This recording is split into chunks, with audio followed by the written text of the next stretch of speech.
ना तो मेरा कोई कर सकता है और ना मेरा किसी ने किया है। वो तो लड़की जो भी बोलती है वही सच होता है।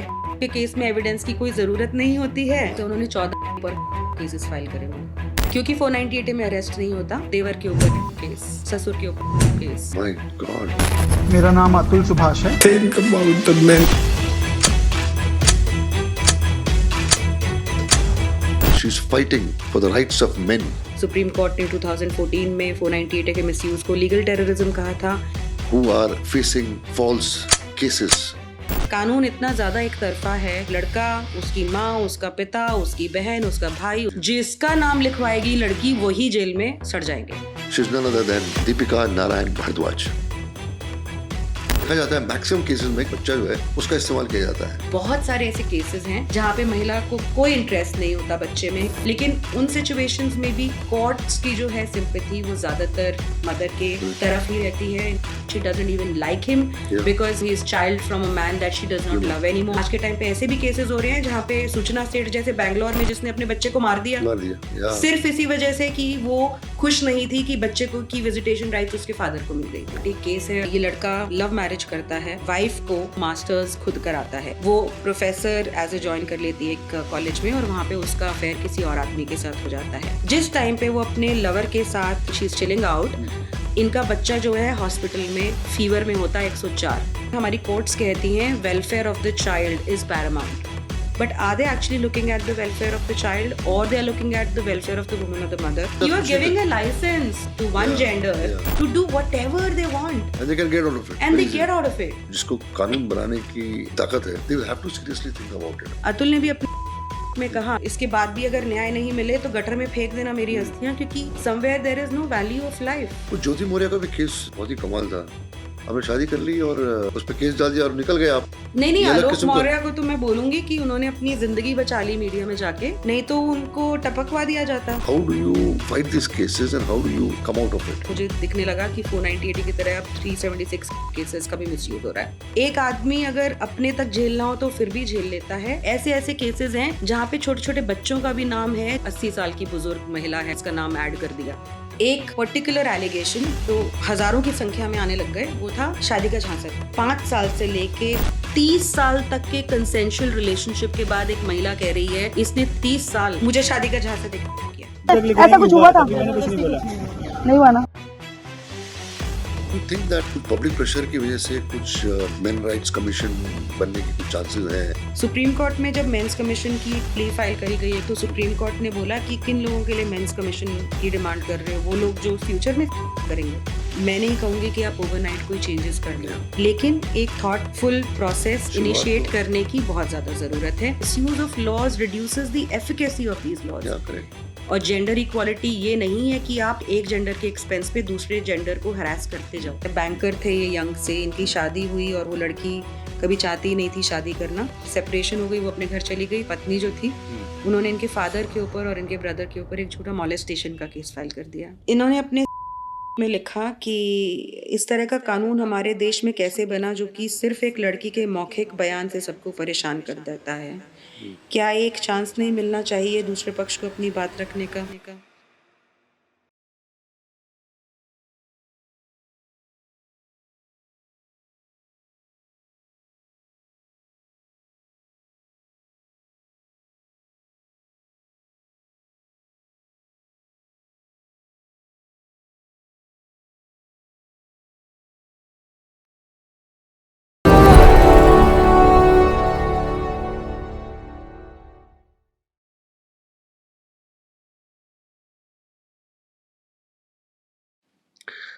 नमस्कार दोस्तों, आप सब लोगों का स्वागत है मेरे पॉडकास्ट में the Ashok Pandit show. You have been watching a lot of guests on my show who have really contributed a lot in the society, in different fields. They are filmmakers, they are politicians, artists. Today I have a very important guest in my show. A very dear friend of mine who has picked up an issue and she's fighting for the rights of men who are facing false cases under 498A and other criminal cases. She's none other than Deepika Narayan Bhardwaj. Deepika, welcome to this show. तुमको देख के ही थोड़ी seriousness आ जाती है, थोड़ा डर भी लगता है और अच्छा भी लगता है कि you are doing such great work. I remember 2013 में तुम इसी दफ्तर में आई थी और you are very upset with certain cases where you knew that this men are been exploited. और तुमने मेरे को इतने सारे वीडियोस दिखाए थे आदमियों के केसेस के फोन पे. Those images are still in my mind. Phone पे शूट करके अपने फोन से उन्होंने किया because they were in a lot of trouble. मुझे रहा नहीं गया और बर्दाश्त नहीं हो रहा था जो उनकी औरतें और उनका ससुराल जिस तरीके से उनको ट्रीट करा था, और ब्लैकमेलिंग एंड व्हाटएवर. टुडे 2013 के बाद आज ये जो पूरा वक्फा है, जो पूरी जर्नी है, I want to discuss that journey with you. Explain cases, narrate those cases so that people are aware. लोगों को समझ में आना चाहिए कि ये है क्या. एक तरफा कानून नहीं चल सकता. One sided biased opinions can not work.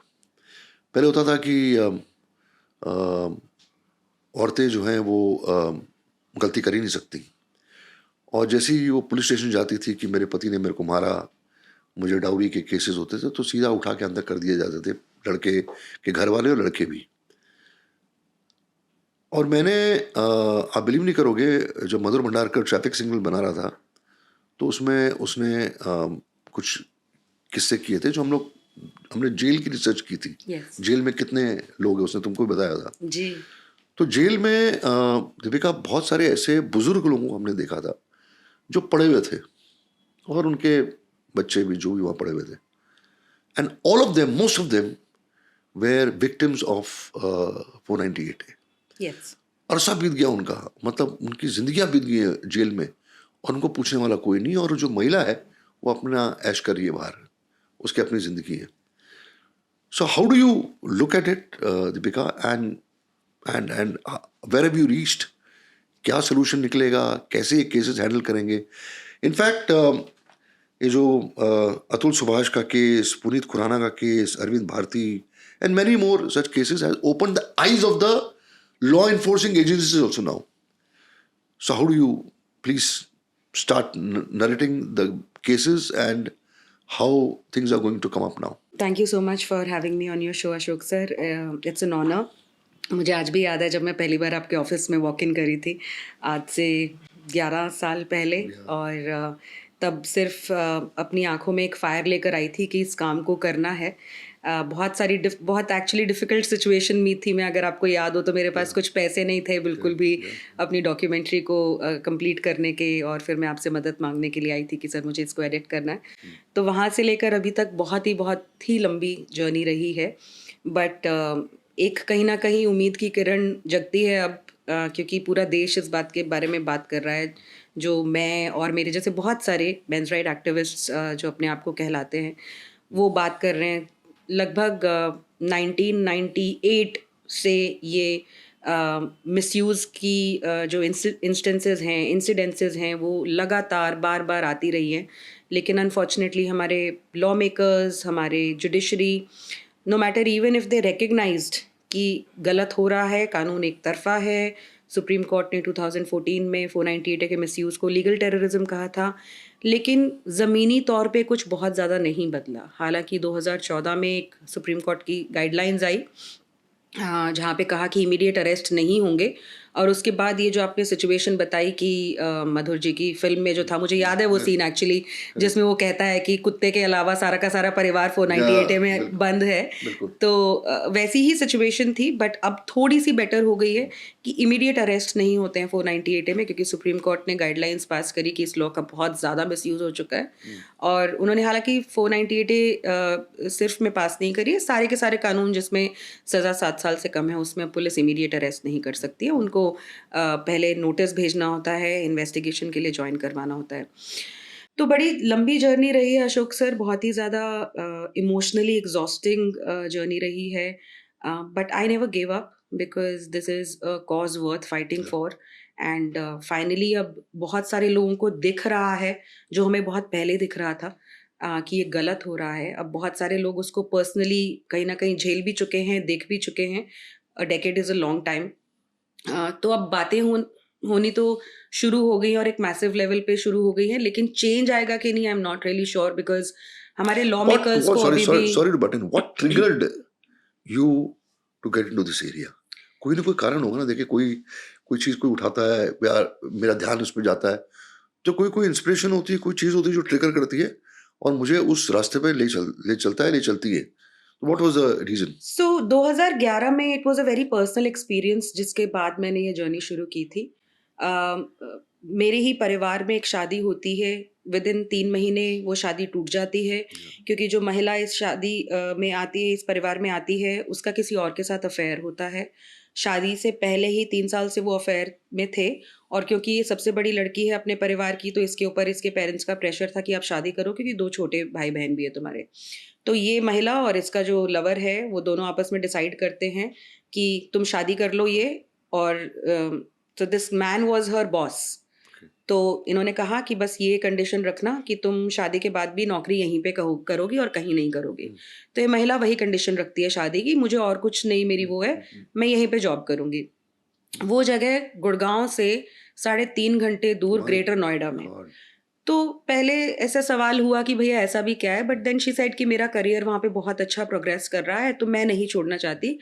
And any Sen person will say कि इसमें क्या दिक्कत है, फिर वो बाद में पता चला कि उसका एक्चुअली रीजन क्या था।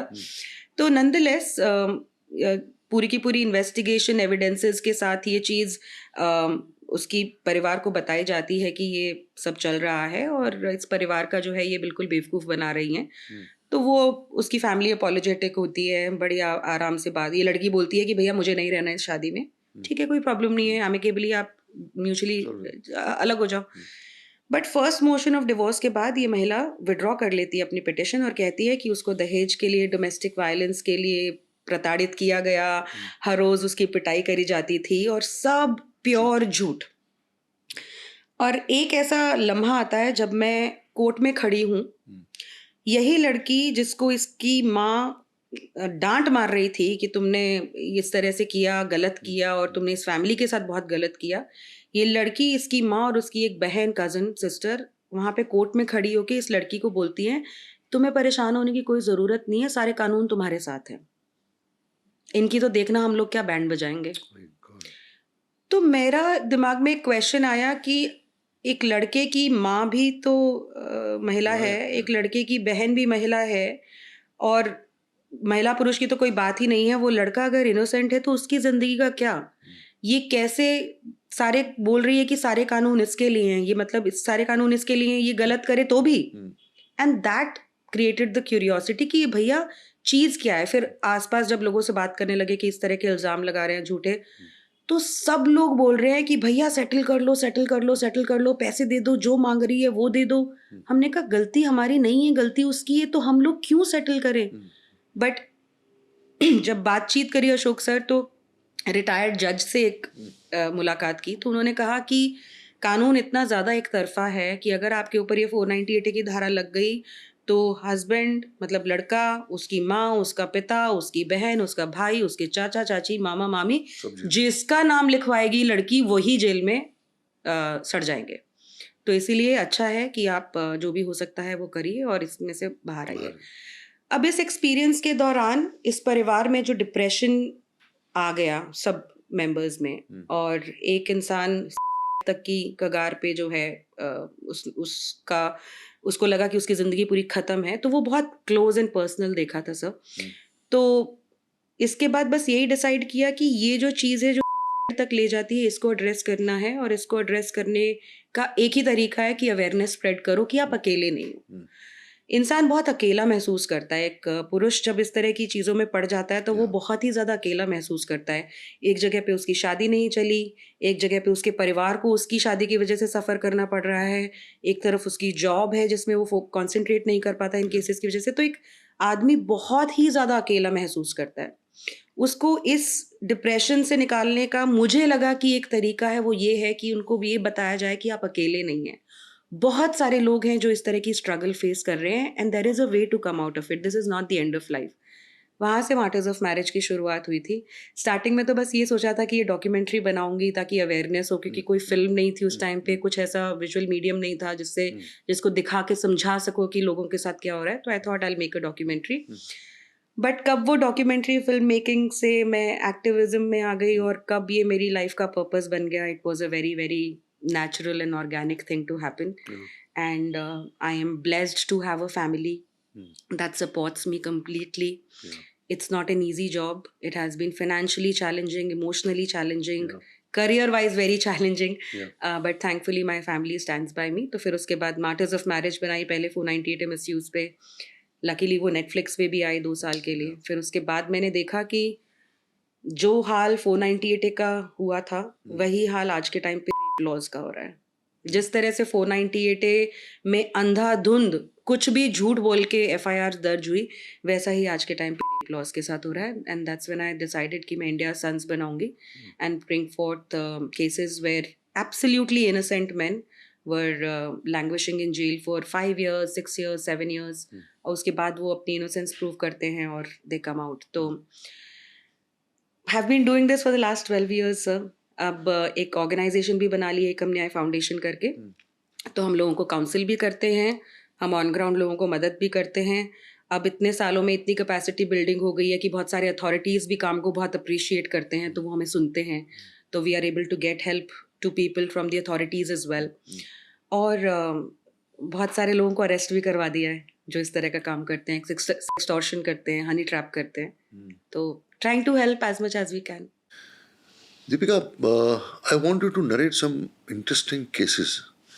और उस केसेस में चाहे वो एलिमनी का केस हो, चाहे वो क्या डिमांड्स होती हैं, किस तरह से मांगा जाता है, how do you fight this cases and how do you come out of it? ये जो पूरा प्रोसेस है ना, ये प्रोसेस क्या है? Please narrate this entire process. मैं अफेयर बोलूँ, कोई भी रिलेशनशिप बोलूँ नॉर्मल जो मैरिज नहीं है, उसमें जैसे बॉयफ्रेंड गर्लफ्रेंड होते हैं, उनका ब्रेकअप किस वजह से होता है? क्या उनका ब्रेकअप डाउरी की वजह से होता है? आई डोंट थिंक सो। क्या उनका ब्रेकअप डोमेस्टिक वायलेंस की तरह वजह से होता है? आई don't think so. Live in relationships में क्या डाउरी और डोमेस्टिक वायलेंस बिगेस्ट रीज़न है किसी स्प्लिट का? I don't think so. तो उसी तरह से मैरिजेज में भी there are an number of reasons because of which a marriage fails.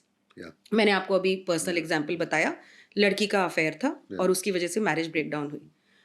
लेकिन इनवेरिएबली अगर लड़की ये डिसाइड करती है कि मुझे तो समाज को ये दिखाना है कि गलती पे मैं नहीं थी, गलती पे ये थे, then she takes recourse to all of these laws.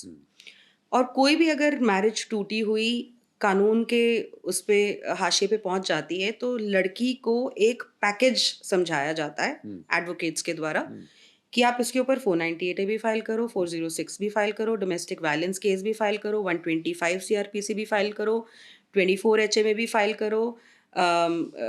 जितने मतलब 5-6 केसेस की एक लड़ी है, वो बांध दी जाती है, रस्सी है जो बांध दी जाती है एक आदमी और उसकी पूरी फैमिली के ऊपर। तो आज ही सवेरे मैं अपना ट्विटर का DM चेक कर रही थी, तो एक लड़के ने मुझे अप्रोच किया है। वो चाचे का बेटा है, मतलब उसके ताऊ जी के बेटे की मैरिज फेल हो गई है, तो उसको पूरे के पूरे परिवार को इम्प्लीकेट 498 में कर दिया। ठीक है, तो एक आदमी अगर अपने तक झेलना हो तो फिर भी झेल लेता है। अब 498 में क्या है, कानून कहता है physical and mental cruelty bye husband and his relatives. और इस रिलेटिव्स को कभी कुछ डेफिनेशन दी ही नहीं है, कुछ भी हो सकता है। ऐसे ऐसे केसेस हैं जहाँ पे छोटे छोटे बच्चों का भी नाम है, जहाँ पे एक केस था बैंगलोर का, मुझे याद आ रहा है। ये लड़का बहुत ही पढ़ा लिखा, मास्टर्स करा हुआ US से, और इसकी वाइफ भी मास्टर्स करी हुई US से, US में ही रहते थे। वहाँ पे इनके झगड़े वगड़े हो गए, लड़की ने आके इंडिया में केस कर दिया।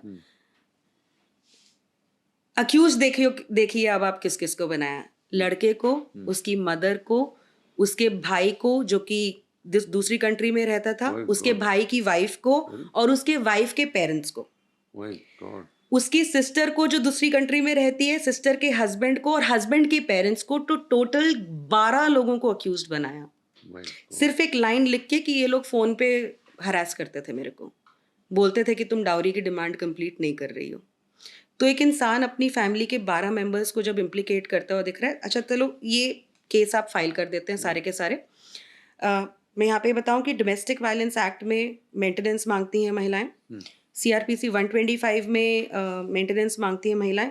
सिर्फ मेंटेनेंस मांगने की एक महिला के पास 4 से 5 एवेन्यूज हैं और सब में वो केस फाइल कर सकती है। फिर उसके बाद आप घूमते रहो इधर इधर इधर इधर अपने आप को बताते हुए। ऐसे ऐसे भी केसेस हैं जहाँ पे महिला को 2-2 प्लेटफॉर्म से मेंटेनेंस ग्रांट हो जाती है। My God. तो एक इंसान, एक मैरिज जो उसकी फेल हो गई है, सेम एग्जैक्टली सेम एलिगेशंस में कम से कम भी 4 या 5 चार्जेस तो क्रिमिनल फेस कर रहा है, उसके बाद इन एडिशन टू दैट 4 या 5 सिविल केसेस या क्वासी क्रिमिनल केसेस फेस कर रहा है। तो एक इंसान की कितनी पोटेंशियल है लिटिगेशन फेस करने की, और हर जगह पे वो अक्यूज्ड है, हर जगह पे उसको ये प्रेजेंट करना पड़ेगा कि मैंने ये नहीं किया है। हालांकि कानून ये बोलता है कि महिला को या फिर जो भी एलिगेशन लगा रही है उसको प्रूव करना है, बट प्रैक्टिकली किसी भी लेवल पे आप जाके देख लो, विमेन सेल में आदमी और उसकी फैमिली के साथ अशोक सर ऐसे बात करते हैं जैसे वो उठाई गिरे हैं। मतलब जूनियर मोस्ट पुलिस ऑफिसर्स ऐसे बात कर, मतलब मेरे पास तो खैर बहुत सारे विक्टिम्स आते हैं, सीनियर लेवल के रिटायर्ड आर्मी ऑफिसर, बुजुर्ग इंसान, उनके साथ पुलिस स्टेशन में बैठ के जो बदतमीजी होती है जस्ट बिकॉज उनके बेटे की शादी फेल हो गई है, तुम तो ऐसे हो, तुम तो वैसे हो, मतलब इंसान ब्रेकडाउन इतने लेवल्स पे होता है इन केसेस में। फिर उसके बाद आपको बेल करवानी पड़ती है 498A में। पहले तो इनवेरिएबली ज़रूर करवानी पड़ती थी सबको, अब अरनेश कुमार की जजमेंट के बाद मतलब ये है कि फैमिली मेम्बर्स को यूजली कुछ नहीं करते, बट हस्बैंड अपनी सेफ्टी के लिए करवा ले तो ज़्यादा बेटर है। तो बट लोग डरे होते हैं तो इसलिए अभी भी करवाते हैं। तो आप 4-5 लोगों की बेल करवाओगे, एक में भी अगर 25,000 भी मिनिमम लगे तो यहाँ पे आपका 2-2.5 लाख रुपए का आपका वहाँ पे खर्चा हो गया। पुलिस पैसे मांगती है छोटे से भी फेवर देने के लिए, कि मान लो अगर बहुत ही ज़्यादा 80 साल की बुजुर्ग मान लो महिला है आपके परिवार में जिसका नाम ऐड कर दिया, उस ऐड करे हुए नाम को निकालने के लिए पुलिस पैसे मांगती है। फिर उसके बाद आपको एडवोकेट को भी पैसे देने हैं, फिर आपके पास ऊपर जो एटलीस्ट 4-5 लिटिगेशन है उसमें आपको वकील को पैसे देने हैं। तो अतुल का जो केस है वो इतना ज़्यादा मुझे लगता है कि इम्पैक्ट लोगों को इसलिए किया कि लोगों ने वो मजबूरी समझी, और इतना लंबा जो था उसने इतना ब्यूटीफुली एक्सप्लेन किया। हालांकि वो इंसान अपनी ज़िंदगी ख़त्म करने जा रहा था, उसे जस्ट पहले ये वीडियो बनाना और फिर एक पूरी की पूरी रूटीन करना उसके के 3 दिन पहले, it takes a lot for somebody to do it. और एक बिल्कुल आप जैसा इंसान, मिडिल क्लास, किसी ऊंचाइयों पे पहुंचा है बड़ी मेहनत करके, और उसके बाद शादी के 4 साल में उसकी ज़िंदगी अंत पे आ गई। तो ये होता है। अब इतने सारे केसेस क्यों करे जाते हैं? प्रेशर डालने के लिए। अरेस्ट भी पहले क्यों करवाया जाता था हस्बैंड और उसकी फैमिली का? प्रेशर डालने के लिए। And goal is money, and goal in all of these litigations is money and nothing else. In my 12 years of experience मैंने कोई केस नहीं देखा जिसमें लड़की को ये पड़ी हो कि मुझे इसको सजा दिलवानी है। And goal is money. As soon as the husband comes down to कि भैया मैं तुम्हारे को पैसे दे दूंगा, everything is then taken care of. Atul के केस में जैसे 3.5 करोड़ रुपए डिमांड करे जा रहे थे, वैसे ही आज के टाइम पे अभी नितिन पडियार इंदौर में किया है उसने, उसके पास पैसे बिल्कुल भी नहीं थे, लव मैरिज का केस है, उसने लोन पे चीज़ें लेकर अपना काम वो कर रहा था, उसको उसकी वाइफ को पता था कि वो फिनेंशियली उसकी कंडीशन इतनी अच्छी नहीं है, बट फिर भी 20-25 लाख रुपए मांग रहे हैं और कह रहे नहीं तो मैं जेल में हम सड़वा देंगे। तो you are harassed at so many levels and the ultimate I think suffering is जिन केसेस में बच्चा होता है, जहाँ पे बच्चा होता है वहाँ पे तो बैटल, ब्लैकमेलिंग ज़्यादा होती है। You are not able to see your child, you have to beg to see your child, courts इतना ज़्यादा लीनियंट है महिलाओं की तरफ कि वो 1 बार 2 बार 3 बार 4 बार विजिटेशन का ऑर्डर कोर्ट ने बोला हुआ है कि बच्चा जो है मिलवाइए फादर से, बट नहीं मिलवाएगी और उसके बाद कोर्ट भी महिला को कुछ नहीं बोलती है. तो I don't know how we have come to this place, Ashok sir, but it is like women are now goddesses. Whatever they say is gospel truth. We are born to just work for women, and men have absolutely no emotional value or human value. एक बहुत ही interesting case बताती हूँ मैं आपको दिल्ली से. और ये जनाब जो हैं वो बरी हो चुके हैं अभी, उनके ऊपर जो झूठा केस लगाया गया. अब आप देखिए कि कहाँ तो एक तरफ कानून ये कह रहा है कि महिला जो कह रही है उसको आप परम सत्य मान के इन केसेस को जो है आप बढ़ाओ और प्रोसिक्यूट करो किसी आदमी को, और किस लेवल तक महिलाएं अब जा रही हैं. ये एक उदाहरण है उसका बहुत बड़ा.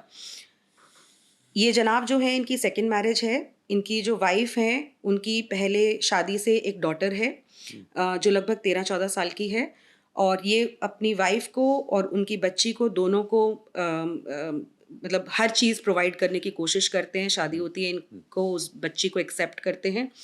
बच्ची जो है बहुत ही ज़्यादा हेवायर चली जाती है. उसका एक अफेयर हो जाता है एक डिफरेंट रिलीजन के इंसान से. पिताजी को दिक्कत होती है, ये उनको थोड़ा सा बोलते हैं, तो वो जो है चली जाती हैं किसी और शहर, और वहाँ से डिस्प्यूट शुरू हो जाते हैं. पहले तो माँ भी जो है बच्ची को ही गलत समझती है, लेकिन फिर समहाउ वो अपनी बेटी का ही पक्ष लेती है और वो हस्बैंड वाइफ के बीच में डिस्प्यूट का कारण हो जाता है. इस पूरी जर्नी के दौरान इन महिला के साथ एक बेबी हो जाता है, एक बेटा हो जाता है. तो वो बच्चे को लेके विद इन थोड़े टाइम वो बच्चे को लेके भी अलग हो जाती हैं, और इस बंदे के ऊपर लिटिगेशन शुरू हो जाती है. ये लिटिगेशन अच्छी तरह से मैनेज कर रहा होता है. 498 वगैरह है, उसमें इनको रिलीफ मिल जाता है, ठीक चल रही होती है. इनको अपने बच्चे को मिलने का विजिटेशन राइट भी मिल जाता है. तो कोर्ट ने डायरेक्ट करा है कि महिला को कि बच्चे को लेके जाइए, कोर्ट में ही विजिटेशन होगी, 2-3 घंटे जो बच्चा है अपने फादर के साथ टाइम स्पेंड करेगा. ये डिलीजेंटली हर डेट पे जाते हैं, अपने बच्चे से मिलकर आते हैं. बच्चा इनको बहुत प्यार करता है और खिलौने वगैरह सब कुछ तो ठीक चल रहा होता है. एक दिन सडनली इनके पास फ़ोन आता है पुलिस से, और ये बताया जाता है कि आपकी पत्नी ने आपके बेटे की एवज से आपके ऊपर पॉक्सो का केस लगाया है. आपने अपने बेटे को कोर्ट प्रेमाइसेस में असॉल्ट किया है. My God. वहां पे इतने बच्चों और इतने लोगों के बीच में आपने उसके प्राइवेट पार्ट को छुआ है. My God. और इनका तो बिल्कुल एकदम से दिमाग खराब हो जाता है कि ये क्या हुआ, मतलब वो तो सोच भी नहीं सकते थे. थैंकफुली पुलिस इस केस में उनके खिलाफ कोई कोअर्सिव एक्शन नहीं लेती है. अदरवाइज पॉक्सो में तो इमीडिएट अरेस्ट, और बेल का तो मतलब आप छोड़ दो 6 महीने, 1 साल, 4-4 साल, 5-5 साल भी, जब तक मतलब सारी विटनेस नहीं हो जाए तब तक आपको वो नहीं मिलता. 2 साल बाद अब इनको जो है ये बेचारे जो है बरी हुए हैं, इन्होंने प्रॉपर्ली अपना केस लड़ा है. लेकिन प्रॉब्लम ये है कि उस महिला ने एक ऐसा झूठ बोला जिससे बड़ा शायद कोई झूठ नहीं हो सकता, लेकिन फिर भी उसके खिलाफ कोई एक्शन नहीं लिया. आपने इस आदमी को बरी कर दिया, लेकिन क्या वो महिला एक मदर होने के लायक है? अपने छोटे बेटे से जिसको कुछ पता भी नहीं है, ट्यूटर करके अपने पति के ऊपर झूठा पॉक्सो का, असॉल्ट का, अब्यूज का केस लगवा रही हैं वो. क्या वो is she a good mother, और can she give a life of values to that child? और ये एक केस नहीं है Ashok sir, now it's a trend. The latest trend is क्योंकि 498 में अरेस्ट नहीं होता, तो देवर के ऊपर केस, ससुर के ऊपर केस. ससुर 75 साल का बुजुर्ग है जो बेचारा उठ भी नहीं पा सकता है. ये बोल दिया कि इन्होंने मेरे को छेड़खानी करने की कोशिश की. जो ननद है उसके पति के ऊपर केस. एक दिल्ली का और केस मैं बताती हूँ, इस लड़के का भी अक्विटल हो चुका है. 10 साल इन्होंने केस लड़ा. इनकी शादी मुश्किल से 1-1.5 साल चली होगी, और रीज़न ऑफ ब्रेकडाउन था कि लड़की को लगता था कि ये उनको इनफ टाइम नहीं देते हैं. इनकी लाइफ में इनका करियर ज़्यादा इंपॉर्टेंस रखता है, उस लड़की को ये इनफ टाइम नहीं देते हैं. तो she leaves him and goes back. और जब वो पहुंचती है अपने घर, तो प्रॉपर व्हाट्सएप पे बातें हैं, चैट है, जो भी उसकी ग्रीवेंसेस हैं वो व्हाट्सएप पे होती हैं. उसके बाद इनके ऊपर केस करा जाता है 498A, डोमेस्टिक वायलेंस, डाउरी वाला सब फलाना धमकाना, और साथ में एक एलिगेशन लगती है कि फलाना फलाना दिन मेरे ससुर ने मेरा रेप किया My God. और मेरे पति और मेरी ननद ने बैठ के वहां पे उनको रेप करते हुए देखा। My God. और My God. इन लोगों को थैंकफुली, क्योंकि केस इतना ज़्यादा झूठा है, एंटिसिपेटरी बेल मिल जाती है, बट 10 साल तक इनका वो ट्रायल चलता है। तो सोचिए वो जो लड़की थी, जो ननद है, उसके ऊपर क्या इस चीज़ का इम्पैक्ट होगा। My God. You are alleging कि एक बेटी ने अपने फादर को अपनी बहू का रेप करते हुए देखा है। और अब हालांकि इस केस में जब अक्विटल इन सब का हुआ, बहुत ही क्लीन अक्विटल इसको बोलते हैं, कुछ कुछ अक्विटल्स बेनिफिट ऑफ डाउट पे मिलते हैं, but this was a clean acquittal where the court has observed that it was an absolutely false case. My God. और ये लड़की खुद एडवोकेट है और इसका फादर भी एडवोकेट है। इनको शर्म आनी चाहिए। They are a blot on the profession of advocates. और फिर इन्होंने जज, लेडी जज हैं, और इन्होंने कहा कि इस लड़की और इसके फादर के खिलाफ जो है 211 IPC में केस दर्ज करो और इनके ऊपर FIR होनी चाहिए। अच्छा. बट अब वो हाई कोर्ट में अपील में चली गई है लड़की की। पता नहीं अब क्या होगा केस का, कि I should not be prosecuted for 211. And the strange thing is that she is a practicing advocate in Allahabad High Court. My God. अगर इस तरह का झूठ बोल के इस तरह का फॉल्स इम्प्लीकेशन आप कहीं वेस्ट में करो, बहुत ही सिवियर पनिशमेंट है अशोक सर। बट यहाँ पे it's like a joke. Like Atul के केस में भी वो जज उसको क्या बोल रही है, हाँ तो पत्नी तो केसेस लगाती है, एज इफ इट्स जोक। तो ये पता नहीं कितने सारे लोगों के साथ हो रहा है, एंडलेस लोगों के साथ हो रहा है। It's just a web in which you are being punched from all the sides, and you have to keep taking it until you give up.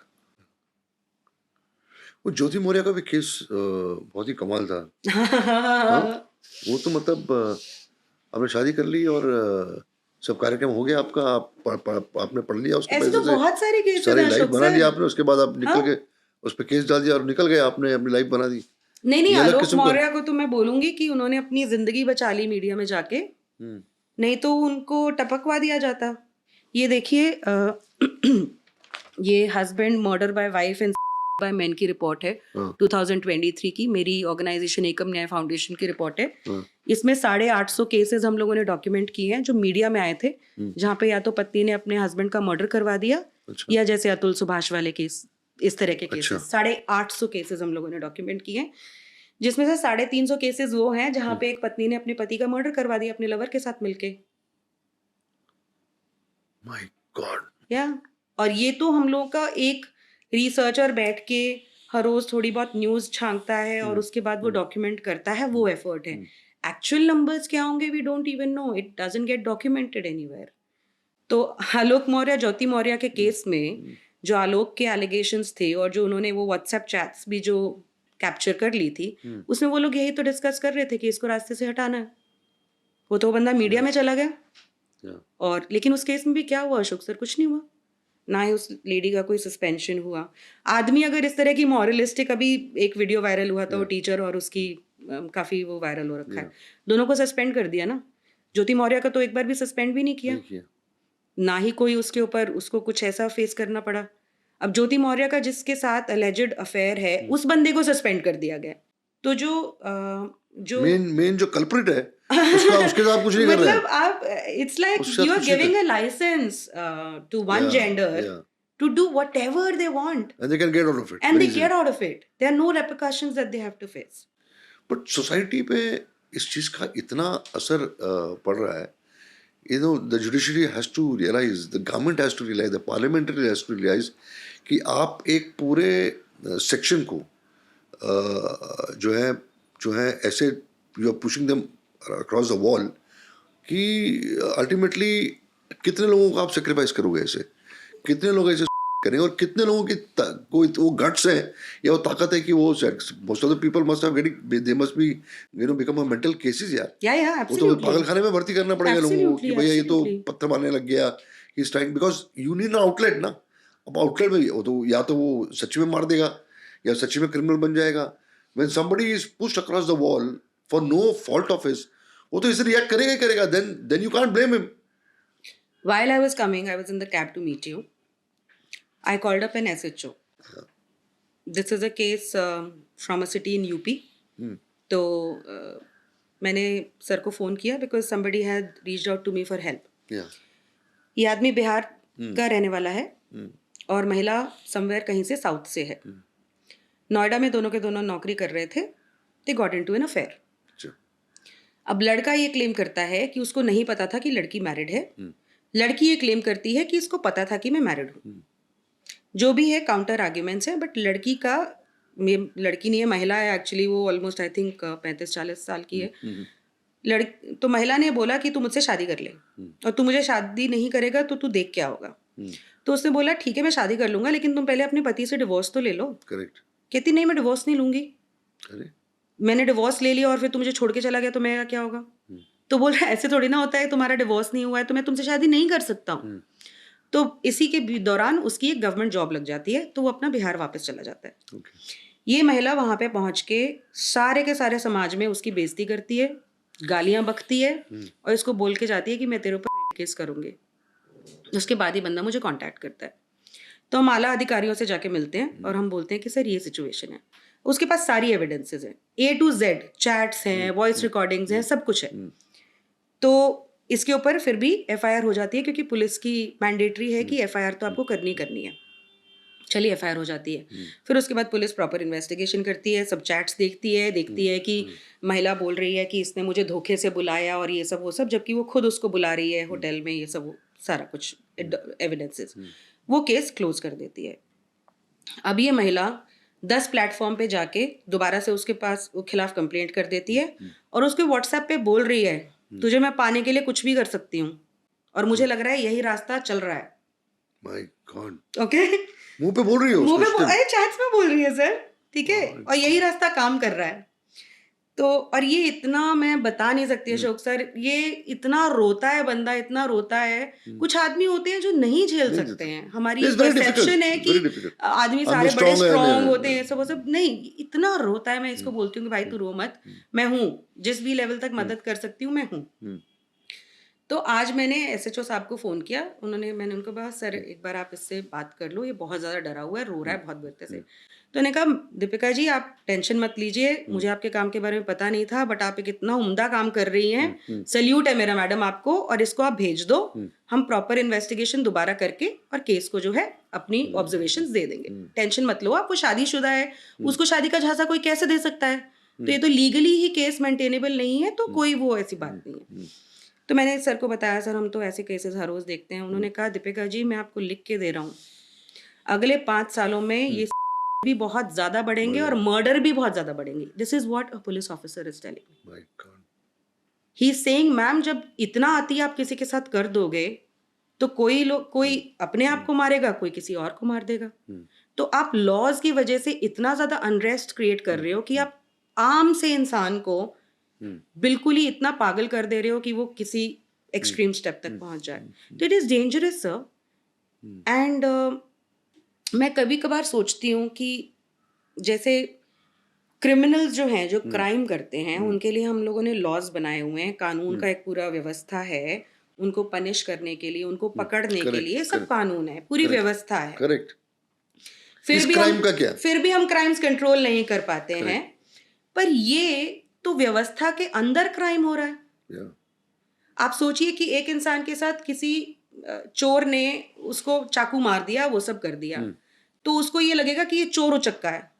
यहाँ पे पुलिस आपको धमका रही है, पुलिस आपसे एक्सटॉर्शन कर रही है, जो सिस्टम में बैठे हुए लोग हैं वो ही आपके साथ क्राइम कमिट कर रहे हैं, and you are helpless. So the mental trauma that people go through, जैसे अतुल ने भी अपने नोट में कहा कि मुझे लगता है कि अगर मुझे इसके बाद भी अगर न्याय नहीं मिले तो गटर में फेंक देना मेरी अस्थियां, क्योंकि somewhere there is no value of life. and your judge is asking you for money, Yeah. there's corruption at the level of police, at the level of judiciary, and you are the one that everybody is trying to milk. Yeah. And you are innocent, but you have to go through this. 50,000 रुपये उसकी महीने की income थी और आप 3 करोड़ मांग रहे हो, 3.5 करोड़ मांग रहे हो, मतलब कोई वैल्यू नहीं है. एंड द फ्रस्ट्रेशन क्या पता दीपिका कि आदमी अपने आप को अकेला महसूस कर रहा है. Yes. मेरे ख्याल से ये जो मुझे लगता है कि टाइम ऐसा आएगा भी कि शादियां बंद हो जाएंगी. सर कल ना Commitments कर्नाटका बन हाई गए. कोर्ट की जजमेंट आई है, बहुत ही ब्यूटीफुल जजमेंट आई है. उसमें एक महिला है जो अपने पति और अपने बच्चों को छोड़ के अपने आशिक के साथ लिव इन रिलेशनशिप में रह रही है किसी और जगह पे. Adultery which is you know I read that. At this one. ठीक है. तो वो महिला कोर्ट में जाती है और कहती है कि जो डिवोर्स केस मेरे पति ने फाइल किया है वो उसकी जगह से मेरी जगह ट्रांसफर कर दो क्योंकि मैं 130 किलोमीटर ट्रैवल नहीं कर सकती हूँ. और ये इसको ट्रांसफर पिटिशन कहते हैं. और 99% केसेस में ट्रांसफर पिटिशन अगर एक वाइफ फाइल करती है तो वो एक्सेप्ट होती है, इनवेरिएबली एक्सेप्ट होती है, चाहे वो कितनी भी गलती पे ना हो. Okay. It is the man who is then suppose to travel. He is supposed to travel. खुद डिवोर्स फाइल किया है, खुद क्रूअल्टी के आप विक्टिम हो, खुद डोमेस्टिक वायलेंस के शिकार हो, इस खुद आपकी कोई गलती नहीं है, महिला ने आपके साथ गलत किया है, तो आपके पास एक ही रिकॉर्स है एज अ मैन कि आप डिवोर्स केस फाइल कर दो. और फिर वो महिला जाती है सुप्रीम कोर्ट में, ट्रांसफर पिटिशन डालती है, वो जो आपका एक रिकॉर्स था वो आपके शहर से उसके शहर ट्रांसफर हो जाता है. हो जाता है. हाँ ठीक है. बट इस केस में that is why this is beautiful judgement. जो जज है उन्होंने कहा कि हो सकता है कि महिलाएं ज्यादातर सिचुएशंस में विक्टिम्स हों, लेकिन हर सिचुएशन में वो विक्टिम्स हों ये जरूरी नहीं है. और जेंडर इक्वालिटी ये नहीं है कि आप एक जेंडर के एक्सपेंस पे दूसरे जेंडर को हरास करते जाओ. यहाँ पे इनकन्वीनियंस पति जो अपने बच्चों को भी पाल रहा है, अपनी जॉब भी कर रहा है, उसको होगी अगर उसको हम बोलते हैं कि आप वहां पे ट्रैवल करो, एज कम्पेयर टू ये महिला who has decided and chosen to be with someone else. तो उन्होंने ट्रांसफर पिटिशन उसकी रिजेक्ट कर दी. जब तक अभी मैंने रिसेंटली जस्टिस ढींगरा हैं, रिटायर्ड दिल्ली हाई कोर्ट के जज हैं, उनका इंटरव्यू किया था. वो कहते हैं कि दीपिका जी मुझे तो समझ में नहीं आता कि ये बायस आई कहाँ से. कानून नहीं कहता that you have to differentiate the wrong on the basis of gender. कहीं पे भी नहीं बोला है कि आप महिला की ज्यादा सुनो, पुरुष की कम सुनो. महिलाओं के लिए कानून बनाए हुए हैं, लेकिन इसका मतलब ये नहीं है कि कानून ने कहीं भी ये बोला कि आप पुरुषों की सुनना बंद कर दो. But that's how it is right now in courts. I don't know why.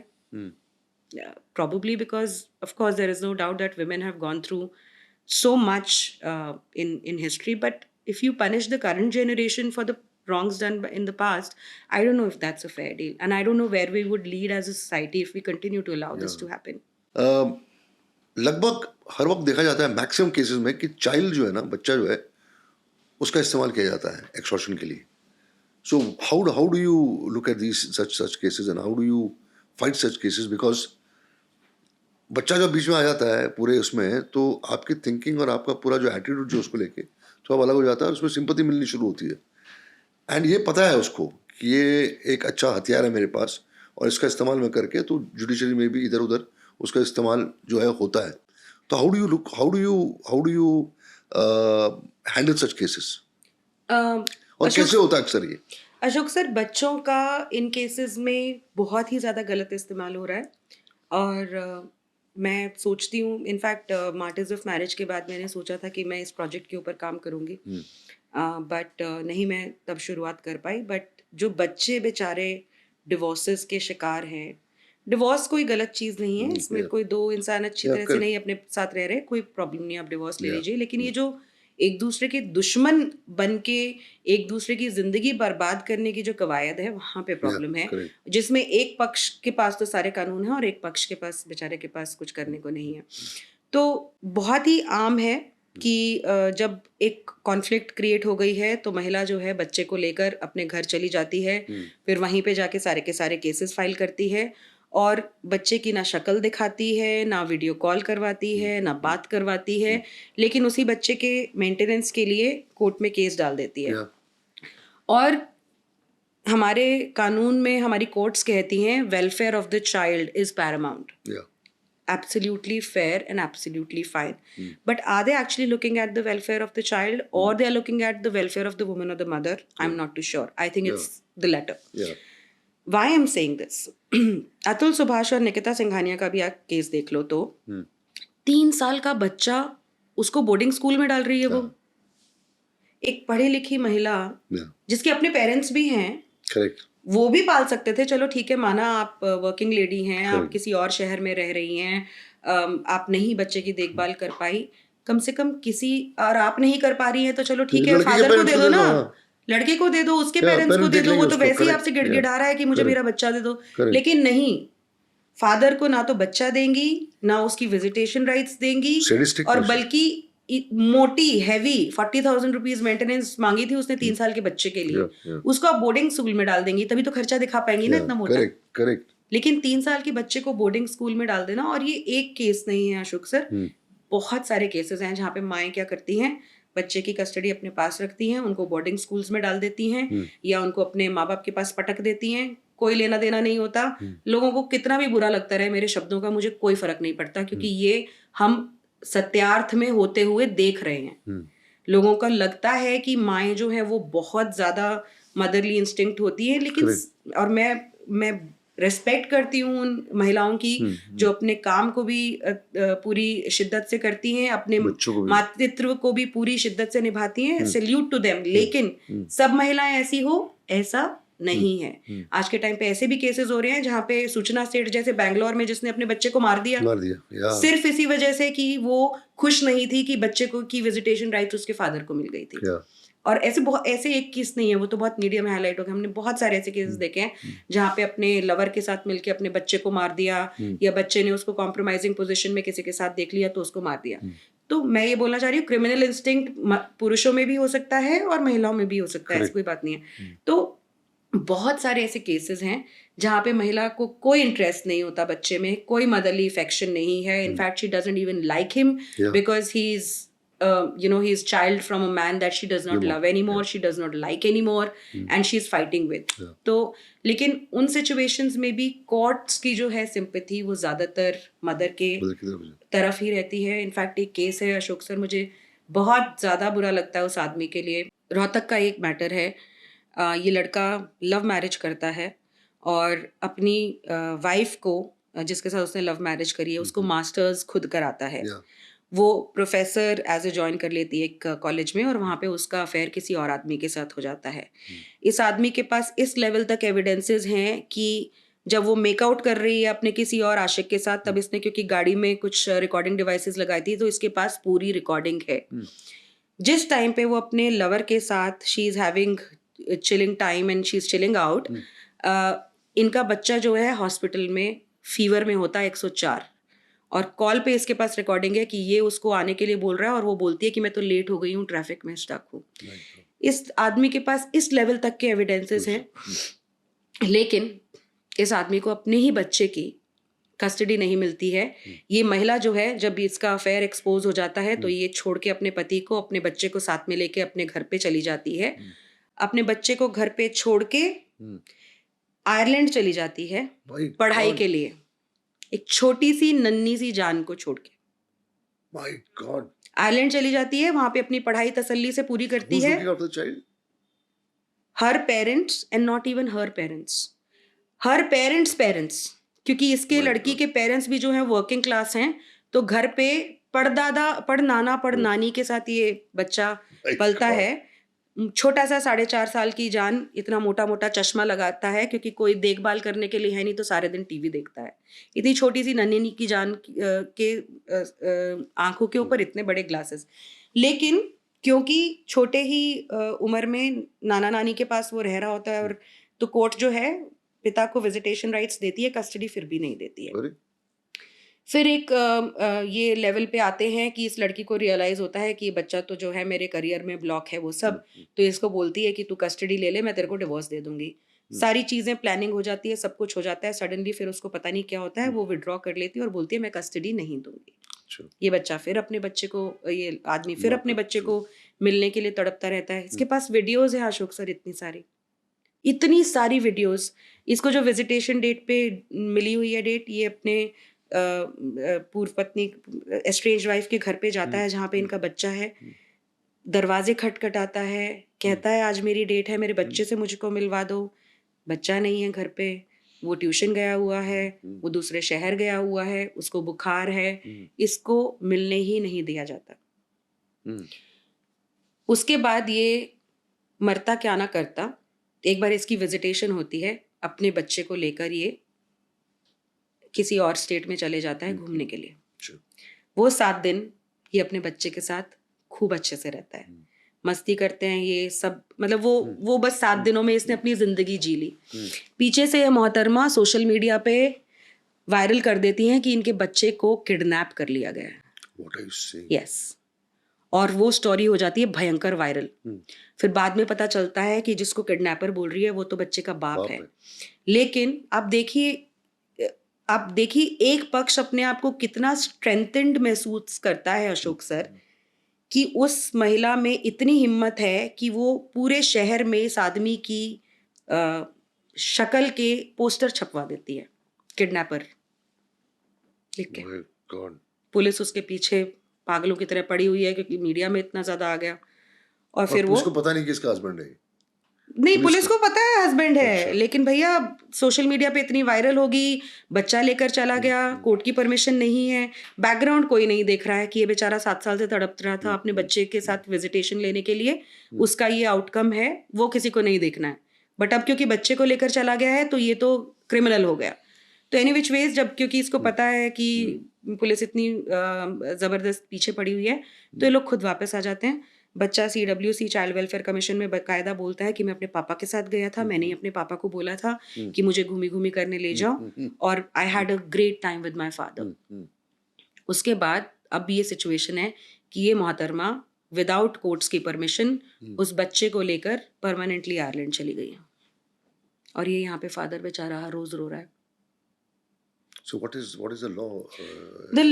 The law जो GWA है वो, उसमें ज़्यादा तवज्जो ऑब्वियसली मदर को दी गई है। 5 साल से छोटे बच्चे को तो बाय डिफॉल्ट जो प्राइमरी नेचुरल गार्जियन जो है या प्राइमरी गार्जियन जो है वो मदर होती है। 5 साल के ऊपर फिर then they look at the facts and circumstances of the case. But invariably जितने भी हम लोग कॉन्फ्लिक्टेड केसेस देखते हैं वहाँ पे पिता को ही ज़्यादातर विजिटेशन दी जाती है, कस्टडी ज़्यादातर मदर के पास रहती है। ऐसे भी केसेस हैं जहाँ पे बिल्कुल फ्लिप है कि कस्टडी फादर के पास है और मदर बेचारी उसको कोई एक्सेस नहीं मिल रहा है, लेकिन बहुत ही रेयर मिनिमम केसेस हैं। और उसमें भी कुछ तिकड़मबाजी विकड़मबाजी करके आपने जो गाड़ो गाड़ लगा लिया तो हो पाता है, otherwise it's not very easy. लेकिन कोर्ट्स बड़ी सेंसिटिव हैं जब महिला डिप्राइव्ड होती है या मदर डिप्राइव्ड होती है अपने बच्चे से, तब तो वो पेनल्टी भी लगा देते हैं आदमी के ऊपर, फाइन भी लगा देते हैं, उससे लाखों डिपॉजिट भी करने को बोलते हैं। इस तरह से जो ये वाला जो मैंने आपको मैटर बताया उसमें जब ये वापस आ गया अपने बच्चे के साथ, तब इसकी जो विजिटेशन राइट्स थी वो भी कैंसिल कर दिए। My God. या तो गया वहां से भी गया। सॉरी। तो इम्प्लीमेंटेशन जो है और जो एक्चुअल इन केसेस को देखने का नजरिया है वो बहुत ज़्यादा बायस्ड है, बहुत ज़्यादा बायस्ड है। And women take advantage of that कि रो लो, थोड़ा सा आंसू बहा लो। ऐसे केसेस हैं अशोक सर जहाँ पे लोगों ने वीडियो बनाई हुई है कि अंदर रो रही थी, बाहर जाके हंस रही है खिलखिला के, देखा बेटे अभी तो तेरे को और मजा चखाऊंगी। या कोर्ट के प्रेमाइसेस में अब तो ऐसे केसेस वीडियोस आ रही हैं जहाँ पे वाइफ ने अपनी माँ या अपने भाई वगैरह सबको मिलके पति को सरेआम पीट दिया है और कुछ नहीं बोलते हैं जजेस।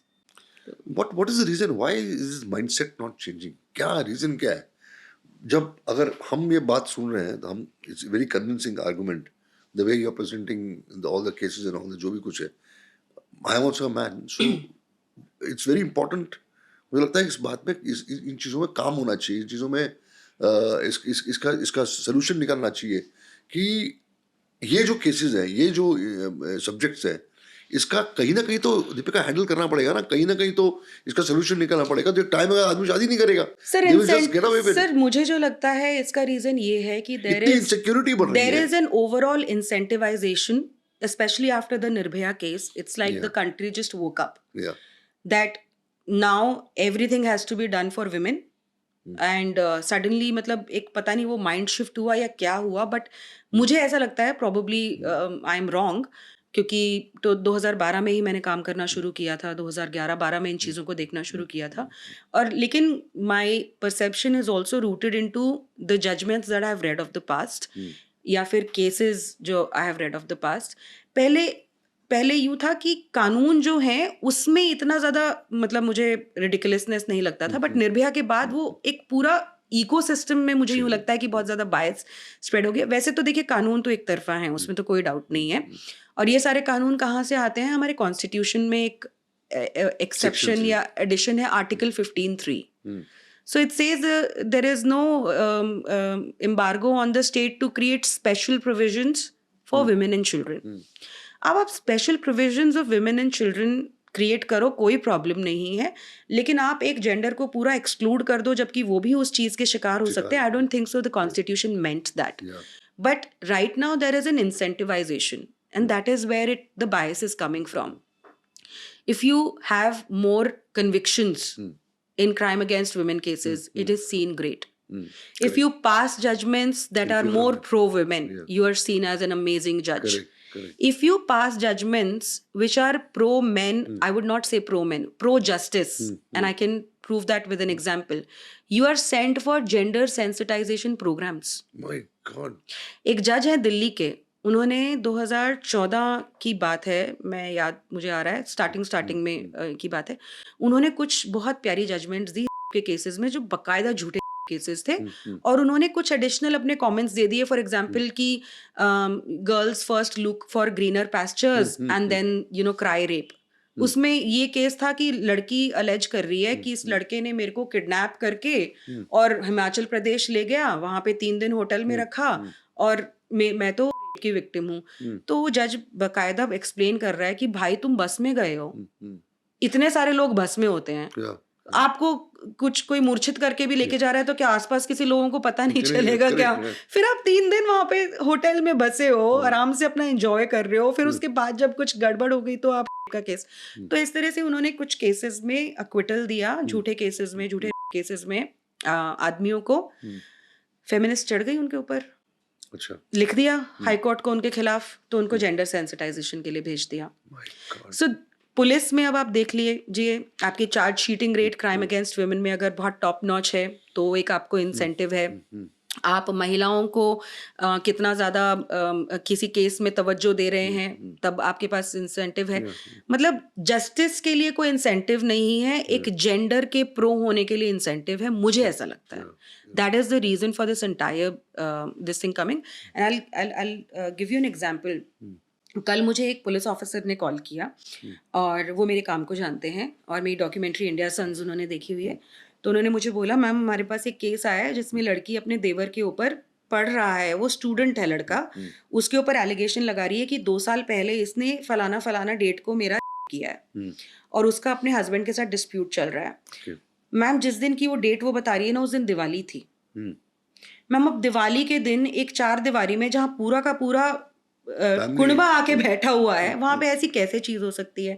फिर हमने मैम वहां पे जाके ऑन ग्राउंड पड़ोसियों से भी टेस्टिमनी ले ली। सारे पड़ोसी बोल रहे हैं कि इसका अपने हस्बैंड के साथ डिस्प्यूट चल रहा है, इसलिए ऐसे कर रही है। हमने टेक्नोलॉजिकल ही भी ले लिया, CDR वगैरह कर ली, वो अपने फैमिली से भी आराम से बातें कर रही है उस टाइम पे। 1 महीने बाद वो अपने घर चली गई थी, 2 साल के बाद अब कंप्लेंट करा।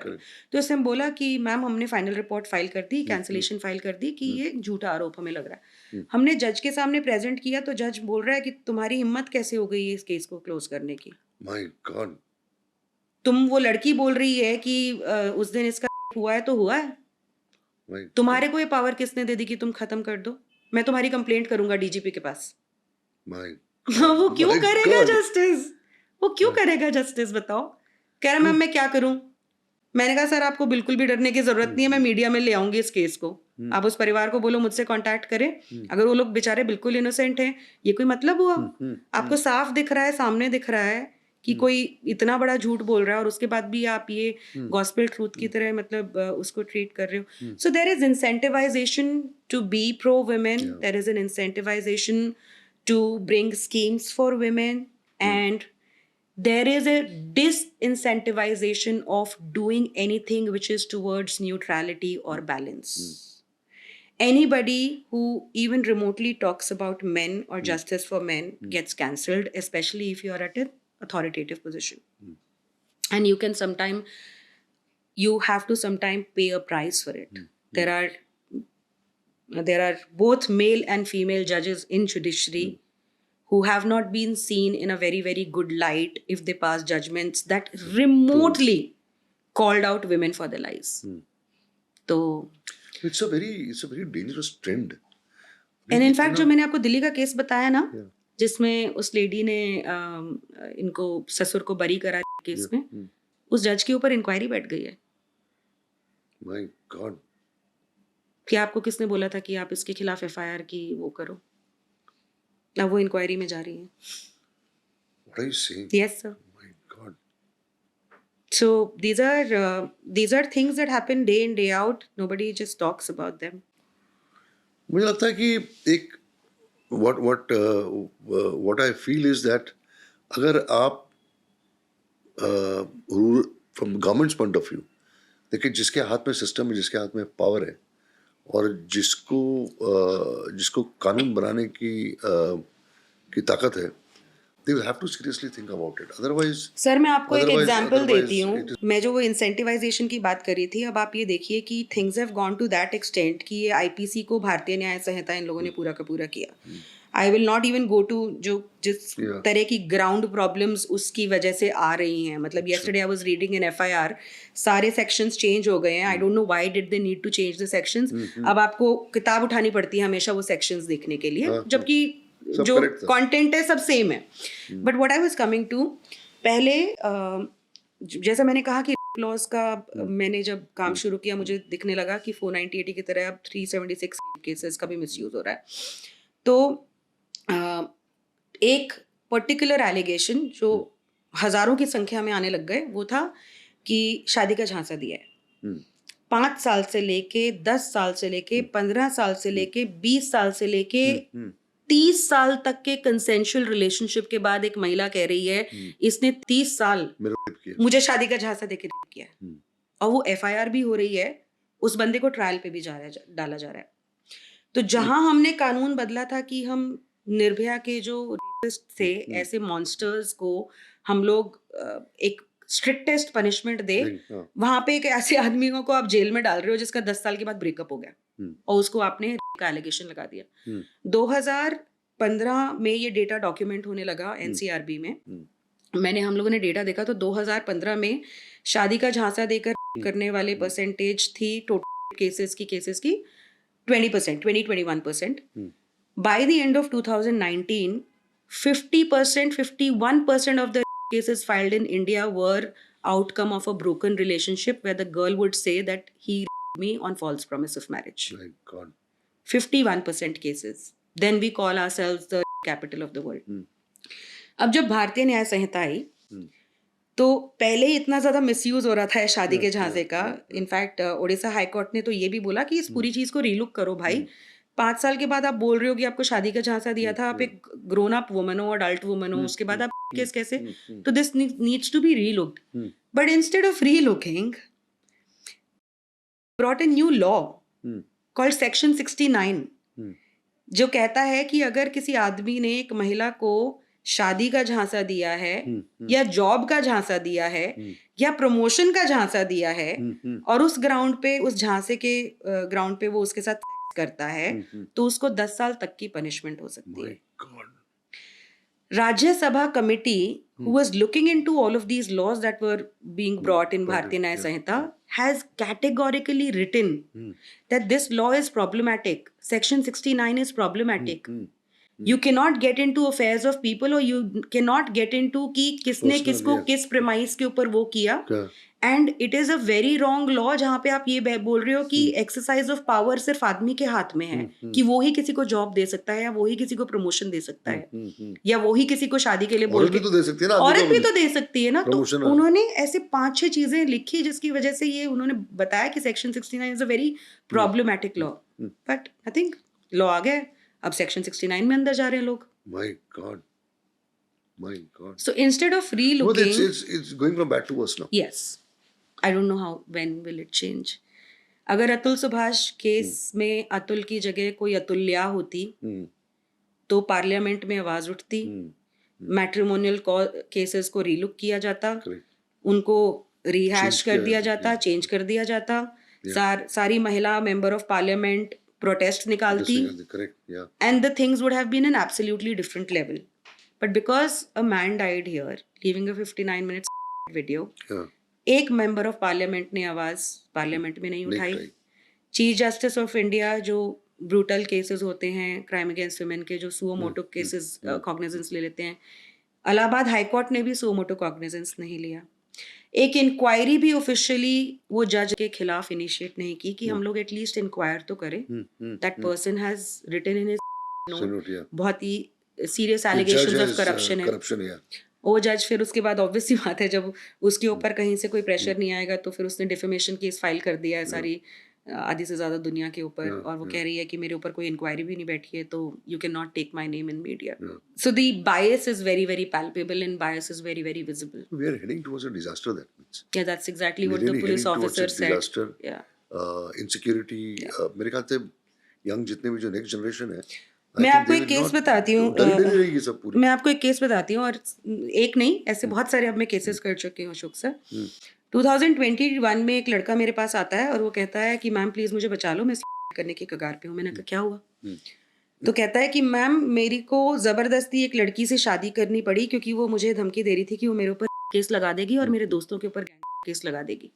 मैंने कहा अच्छा, क्यों शादी करी तुमने? कहता मैम धमकी दे रही थी, ये तो मुझे समझ में नहीं आया, मैं बहुत छोटे परिवार से बिलोंग करता हूँ तो मैंने शादी कर ली. मैंने कहा फिर? कहता फिर उसके बाद वो झगड़ा करने लगी एक ही हफ्ते में, और मेरे खिलाफ दोबारा से उसने पुलिस स्टेशन में कंप्लेंट कर दी. मैं पुलिस स्टेशन जब गया, उन लोगों ने मुझे बुलाया तो पुलिस वाले मेरे ऊपर हंसने लगे, कहते क्या बेवकूफ इंसान है तू, किससे शादी कर ली तूने? ये तो पहले 7 केस फाइल कर चुकी है तेरे से. And he was like shocked. जैसे डिफरेंट अलग अलग लड़कों के ऊपर, इतने सारे लड़कों के ऊपर केस फाइल कर चुकी थी.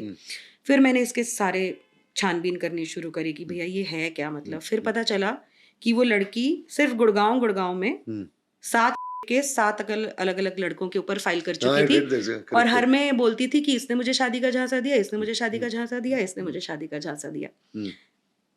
मैंने जब इस केस का कॉग्निजेंस ले लिया, फिर उसके बाद मैंने इसको मदद करने के लिए सब तरीके से इसको केस को हाईलाइट करने की कोशिश करी. तो एक प्रीति भारद्वाज जलाल मैम है, वो उस टाइम पे वाइस चेयरपर्सन होती थी हरियाणा स्टेट वुमेन कमीशन की. उन्होंने इस केस को कॉग्निजेंस लिया और उन्होंने भी डीजीपी को लिखा, मैंने भी डीजीपी हरियाणा को लिखा. तो उन्होंने एक स्पेशल इन्वेस्टिगेशन टीम बिठा दी. अब जब बैकग्राउंड में काम हो रहा था तो ये मोहतरमा जाके 2 और केस फाइल कर देती हैं. तो मतलब इट इज दैट इजी. और मैं सिर्फ एक ही शहर की बात कर रही हूँ. इमेजिन सर, एक ही शहर की. और जिन पुलिस वालों को ये पता है वो उसके ऊपर मजाक उड़ा रहे हैं कि तूने क्या किया, साथ ही केस कर चुकी है. मतलब उनको पता है कि सब कुछ क्या हो रहा है, लेकिन उनके लिए मजाक है. बट इस केस में फिर बाद में जो 8वां और 9वां उसने केस किया था, फिर उसके ऊपर लड़की के ऊपर एक्सटॉर्शन का केस हुआ. अभी वो केस चल रहा है. She spent some 1 year 2 months in jail and she had to get bail from Supreme Court. But जब ये केस मैंने मीडिया में बहुत लाया और इस केस के बारे में बहुत बातचीत हुई, तो इस तरह के बहुत सारे केसेस मेरे पास आने लग गए. एक मोहतरमा है जयपुर से, उन्होंने 14 और केसेस फाइल करे हुए हैं अलग अलग आदमियों के ऊपर, लड़कों के ऊपर. एक जबलपुर की मोहतरमा है, उन्होंने 7 केसेस फाइल करे हुए हैं. तो ये जो जबलपुर की मोहतरमा है, इनके एक विक्टिम की फैमिली ने मुझे अप्रोच किया, और एक आदमी जिनके ऊपर इन्होंने केस फाइल किया हुआ है, ये उसकी फैमिली के साथ कोर्ट के बाहर बैठी हैं और खिलखिला के बोल रही हैं कि हाँ, ना तो मेरा कोई कर सकता है और ना मेरा किसी ने किया है. तो वो उसकी लड़के की बहन पूछ रही है कि तो तुमने अभी मेरे भाई के ऊपर केस कर दिया है? अरे नहीं नहीं नहीं नहीं नहीं, वो तो लड़की जो भी बोलती है वही सच होता है. के केस में एविडेंस की कोई जरूरत नहीं होती है, और अगर मैं चाहूंगी तो 6 महीने तो इसको मैं जेल कटवा ही दूंगी. इसलिए मैं आपको बोल रही हूँ कि मेरी बात मान लो. लॉयर ने समझा दिया उसको? नहीं, वो तो खुद ही आधी लॉयर बनी हुई है. वो खुद ही आधी लॉयर बनी हुई है. सो ये कॉन्फिडेंस कहाँ से आ रहा है? मुझे लगता है कि अगर कोई आदमी ये बोल रहा है कि मैं कर भी दूं उसके बाद भी बच जाऊंगा, that is as dangerous as a woman is saying कि मैं कितने भी लड़कों के ऊपर झूठे केसेस कर सकती हूँ और मेरा कुछ नहीं होगा. Yeah. But unfortunately, while we are so serious for the former, we are not very serious about the latter. Yeah. अभी हम लोग सुप्रीम कोर्ट में, आज ही मैंने आपको सर बताया था, एक मैटर में हमारे को स्टे मिला है जहाँ पे एक 65 साल के सीनियर सिटीजन के ऊपर एक महिला झूठा केस फाइल करती है. उस महिला ने दिल्ली में 6 केसेस फाइल करे हुए. My God. और दिल्ली हाई कोर्ट, हम इस केस को क्वॉशिंग के लिए गए, दिल्ली हाई कोर्ट ने क्वॉश करने से रिजेक्ट कर दिया. अरे, अब हम सुप्रीम कोर्ट में गए हैं, सुप्रीम कोर्ट ने स्टे लगाया इस केस पे और दिल्ली पुलिस को डायरेक्ट किया है कि आप सारे के सारे डिटेल्स फर्निश कीजिए. तो दी इंडिया सन्स मेरी जो डॉक्यूमेंट्री है उसमें हम लोगों ने एक केस जयपुर से शेयर किया है जहाँ पे एक पूरा का पूरा गैंग था जिसमें हाई कोर्ट के एडवोकेट्स हैं, पुलिस ऑफिसर्स हैं, कांस्टेबल्स हैं, जर्नलिस्ट हैं, 10-11 लड़कियां हैं जो मिलके बिल्कुल हाई नेट वर्थ इंडिविजुअल्स ढूंढते हैं. उनके पास किसी भी ना किसी बहाने से जाते हैं. फिर उसके बाद the girl basically स्लीप्स with the man on one pretext और द अदर. और उसके अगले ही दिन हाई कोर्ट का एडवोकेट उनको कॉल करके बोलता था कि आपके ऊपर केस फाइल कर रही है. And they made 32 crores in 2 years. My God. Yeah, that's the business we are talking about, and we are talking about a very heinous crime. ये एक नया you also have reacted on that. Mumbai में cases हुए थे ये where through an app in a hotel and in a club. Yeah. अभी मैंने 2 club बंद करवाए हुए हैं बॉम्बे में. हाँ, एक महीने पहले, करेक्ट. तो मेरा एक दोस्त है जफुल्ला मिड्डे का, उसने ये स्टोरीज की थी and we went deep into it. Samiullah और हम साथ में काम कर रहे थे. ये सारे विक्टिम्स मेरे पास आए थे. Correct. Samiullah is an extraordinary journalist. Yeah, he's done such a brilliant job in that. तो ये हनी ट्रैप भी किसी किस्म का है कि you are inviting them to a hotel, you are having lunches and dinners with them and all that, और कैसे आप उनको ट्रैप में ले लेते हो. ये तो कमाल का ये तो बहुत रैम्पेंट है सर. ये तो बहुत रैम्पेंट है. पर ये मुंबई में नहीं हुआ था. ये very new in this city. ये दिल्ली से आए हुए लोग हैं. हाँ. वो उस बंदे का तो अरेस्ट भी हुआ था ना, मीना का. Yeah. He is the guy who runs this entire thing. How do they operate this? कैसे करते हैं? They inform. So dating app scam क्या है basically कि एक लड़की आपको dating app पे मिलेगी and she will invite you to meet at a certain place. Yeah. वो आपको exact जगह नहीं बताएगी. लोकेशन वाले भी इन्वॉल्व हैं, होटल वाले भी इन्वॉल्व है, बाहर वाले भी इन्वॉल्व है. The club also is involved in this. Basically club क्या करता है क्योंकि उनकी आफ्टरनून्स में इतनी सेल्स वगैरह नहीं होती, तो आफ्टरनून के आवर्स के लिए वो क्लब इन स्कैमर्स को हैंड ओवर कर देते हैं. उस टाइम पे कोई रेगुलर वॉक इन नहीं होगा. Correct. उस टाइम पे सिर्फ स्कैम वॉक इन्स होंगे. जो आदमी जिनको मुर्गा बना के लाते हैं उनका नाम होता है टेबल. अच्छा. सारे के सारे लोग व्हाट्सएप पे कनेक्टेड होते हैं और हर टेबल जो मुर्गा बन के आया उसकी कॉन्वर्सेशंस चलती रहती है. ठीक है. तो पहले लड़के चैट करते हैं इन लड़कों से जो डेटिंग ऐप पे हैं, लड़की बन के. फिर उनको बोलते हैं कि फलाना फलाना फ्लाईओवर पे, फलाना फलाना मेट्रो स्टेशन पे आ जाओ. क्लब का नाम नहीं बताते क्योंकि बाय एनी चांस अगर बंदे ने किसी ने रिव्यू में देख लिया उसको पता चल जाएगा कि तेरा स्कैम होने वाला है. तो एक नियर बाय लोकेशन पे बुलाते हैं. फिर उसके बाद बंदी बोलेगी मेरे को मेरी बहन ने या किसी ने बोला था कि यहाँ पे एक ये क्लब है, बड़ा प्यारा क्लब है, चलो वहाँ पे चलते हैं.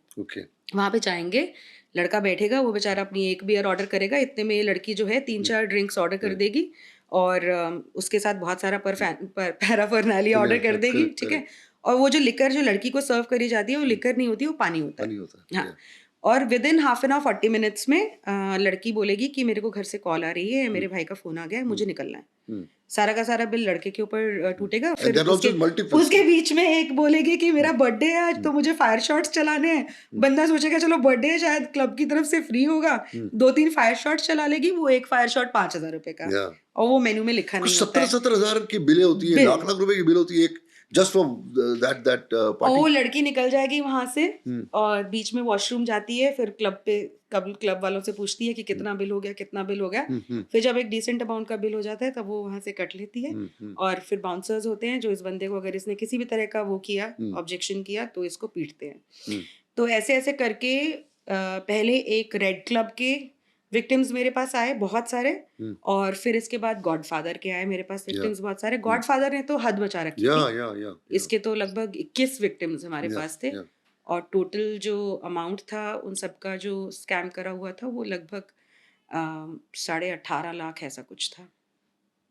तो ये तो वो आए हैं जो वो हैं जो हमारे सामने पास आए, आए हाँ। थे। That means बट ये it- बहुत रैम्पेंट है सर। ऐसे हैदराबाद में हम लोगों ने बस्ट किया था एक क्लब को, वहाँ पे 6 लोग अरेस्ट हुए थे। यहाँ बॉम्बे में 6 लोग अरेस्ट हुए थे, उसके बाद मीना दिल्ली से अरेस्ट हुआ था। तो ऐसे ऐसे 15-16 लोगों को हम लोग अरेस्ट करवा चुके that हैं। means ratings apps जितने भी हैं, जो ये earlier we saw how we heard from you and we realized ये जो shaadi.com जो हैं, how they are misused. अभी dating apps जो हैं, they are misused. तो जो the fear of getting trapped Yeah, is increasing day by day. yeah, And especially the person who is becoming a victim is a man. yeah, How they have been trapped in it. yeah, तो ये जो पूरा जो it's become a cyber crime that means yes, cyber में आ जाता है। और किस तरीके से you victimize a person which takes you to the death also। तो ये जो पूरा एक लाइन है, जो पूरा स्क्रीन प्ले है, एक इनोसेंट बंदा, उसको कैसे ट्रैप किया जाता है, उसको कैसे टॉर्चर किया जाता है। It's like you the day it starts you are in jail and his life is finished because he starts imagining only negative things. Correct. कल मेरे को फांसी की सजा भी हो सकती है, मेरे को तो वो जीना उस दिन बंद कर देता है। जिस दिन उस पर एलिगेशन होती है, it's like somebody suffering from cancer. आदमी वैसे ही टूट जाता है, उसको लगता है कि अभी ठीक है, टेम्पररी मामला चल रहा है, जो भी कुछ है ये नहीं है। So similarly in this is murder है, straight broad daylight murder है। Absolutely, sir. And the problematic thing over here, I personally feel is कि जो पुलिस है वो कहीं ना कहीं मजबूर इन है। कानूनों के दुरुपयोग को या मिसयूज को enable करती है। That is Yeah. absolutely the right word, and I have no hesitation to say that. Enable हो रहा है चीज़। although बहुत सारे पुलिस ऑफिसर्स हैं जो बहुत ज़्यादा अमेजिंग हैं, खासकर senior police officers who understand this is wrong and there is no way that you can allow people to do this. Yeah. But lower ranks में जो हैं, मुझे लगता है अभी भी इतनी सेंसिटिविटी नहीं है। तो वो वहाँ पे पार्टी हो जाते हैं कहीं ना कहीं इस चीज़ की, विदाउट इवन रियलाइजिंग कि आप किसी इंसान के साथ मेंटली कितना ज़्यादा बड़ा वो कर रहे हो। गुड़गांव का ही एक केस था जहाँ पे एक हम लोगों ने पुलिस ऑफिसर को अरेस्ट करवाया। वो इस गैंग के साथ मिली हुई थी और महेश फोगाट करके एक लड़का है जो चलाता था उस गैंग को, और विनीता कुमारी नाम की लड़की, इन दोनों का अरेस्ट हुआ था और एक्सटॉर्शन के चार्जेस में। विनीता कुमारी लगभग 3 लड़कों को डेटिंग ऐप के माध्यम से मिलके होटल में लेकर गई थी और अगले दिन महेश फोगाट उनको डराता था, धमकाता था कि तुम्हारे ऊपर केस फाइल हो जाएगा। तो ये लड़के जो हैं, इनमें से 2 लड़कों ने मुझे संपर्क किया। पहला जो लड़का है वो 1.5 लाख रुपए दे चुका था, इस तरह से डरा के उसको धमका के उससे पैसे निकलवा लिए थे। And this police officer, lady police officer was involved. तो उसने बड़ा स्मार्टली क्या है, ऑडियो रिकॉर्डिंग कर ली थी।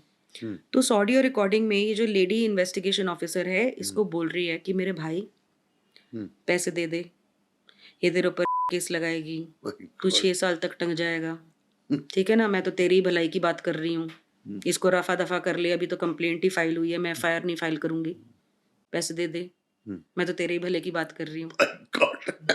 ओके, सो इससे पैसे ले लिए। फिर बाद में जब मैं इन सब लोगों का अरेस्ट हुआ तब इससे पूछा गया कि उसका कितना परसेंटेज था। 70% उसका था। My God.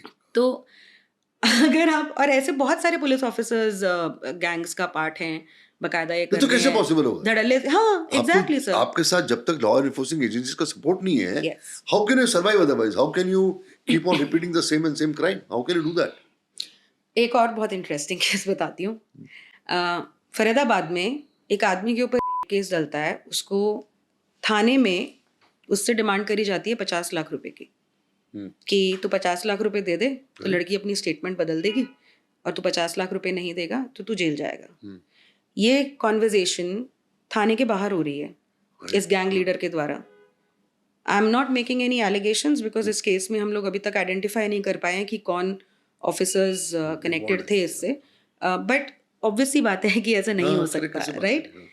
अशोक सर, ये आदमी जिसके ऊपर केस लगा और जिसको 5 महीने जेल में बिताने पड़े, इसने कभी उस लड़की जिसने इसके ऊपर केस लगाया है ना तो उसको देखा था, ना उसका नाम जानता था, ना उसकी पहचान जानता था।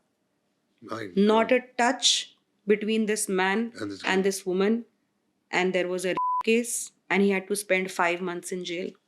My God. लड़की कहानी बनाती है कि 7 महीने पहले मैं थिएटर में मूवी देखने गई थी, तो ये आदमी मेरे बगल में बैठा था, इसने मुझे कोल्ड ड्रिंक ऑफर करी, My God. तो अनजान आदमी से मैंने कोल्ड ड्रिंक पी ली और फिर उसके बाद मुझे बेहोशी होने लगी, तो मैं वहां से निकलने लगी, तो इसने मेरे पीछे आया मुझे और इसने मुझे बोला कि मैं आपको घर छोड़ देता हूँ. Brilliant writer है. और मैं इसके साथ चली गई और फिर बेसमेंट में पार्किंग में इसने मेरा कर दिया. उसके बाद मैं घर चली गई क्योंकि मैं इतनी डेवेस्टेटेड थी, मैं इतनी डिप्रेशन में थी, मैं कंप्लेंट नहीं फाइल कर पाई. अब 7 महीने बाद मैं एक दिन फेसबुक चला रही थी तो मुझे इस लड़के की शक्ल दिखी. वो मुझे याद आया तो वही लड़का है और मैं आज FIR करने आई हूँ. कमाल है. ये स्टोरी जिसका कोई सर पैर नहीं है, जिसमें nothing makes sense at all. Yeah, correct. This guy was immediately picked up by the police, and then outside the police station negotiations happened. His family was asked to pay 50 lakhs. They refused. Obviously refuse करेंगे कि उन्होंने कुछ गलत किया नहीं है. Yeah. तो उसको immediately जेल में डाल दिया. उसके 2 दिन बाद इसकी फैमिली से 33 लाख रुपीस ले लिए जाते हैं और लड़की एफिडेविट पे साइन करके दे देती है कि मैंने तो गलत स्टेटमेंट दी थी, ये आदमी को तो मैं जानती भी नहीं हूँ, मुझे तो गलत फहमी हो गई थी. My God. And out of all of this, the lower court judge in Faridabad still rejected his bail. अरे. Yes. Despite there being an affidavit, despite there being an evidence that there's something seriously wrong that has gone here, कि FIR कराते ही 2 दिन बाद ये लड़की बोल रही है इसके साथ तो कुछ नहीं हुआ था. Despite the fact that the judge should have gone into what really happened. Yeah. ऐसा भी हो सकता है कि कोवर्जन की वजह से उससे एफिडेविट साइन करा दिया हो, बट अ लेडी जज, it was her job to understand कि यहाँ पे हुआ क्या है. No, rejected, and he had to spend 5 months in jail before he got bail from the high court. His wife was pregnant at that time. My God. And the day this guy called me, he was crying, he was in tears, and that was the day I told him, अब आप मत रो, अब उनका रोने का time आया. So then I went with him, met the home ministers office, फिर हम लोगों ने पूरी कंप्लेंट वगैरह फाइल करी. Now they have been booked, the gang has been booked and they are on run. उनकी हाई कोर्ट के लेवल तक एंटिसिपेटरी बेल रिजेक्ट हो चुकी है and they will be arrested any day. Superb. या मुझे लगता है कि दीपिका, ये केसेस बढ़ते जाएंगे, होता जाएगा, बट यू थिंक दैट कुछ पब्लिक प्रेशर की वजह से कुछ मेन राइट्स कमीशन बनने के कुछ चांसेस हैं? There has to be some hope, some, इतनी इंतहा हो गई है कि अगर आप इसको सीरियसली नहीं लेंगे तो फिर प्रॉब्लम है. तो are we doing something? Sir, Atul के केस के बाद मेरे ख्याल से 30 और केसेस आ चुके हैं. सुप्रीम कोर्ट में जब मेंस कमीशन की एक प्ली फाइल करी गई एक एडवोकेट के द्वारा, तो सुप्रीम कोर्ट ने बोला कि किन लोगों के लिए मेंस कमीशन की डिमांड कर रहे हो, वो लोग जो फ्यूचर में करेंगे. This was something that Supreme Court जज said on record. And if they can't still see what is happening, then it is very, very sad.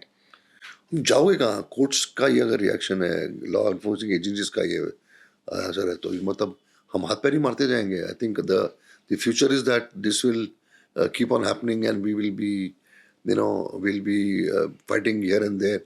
हमारी जिंदगी इसी में निकल जाएगी,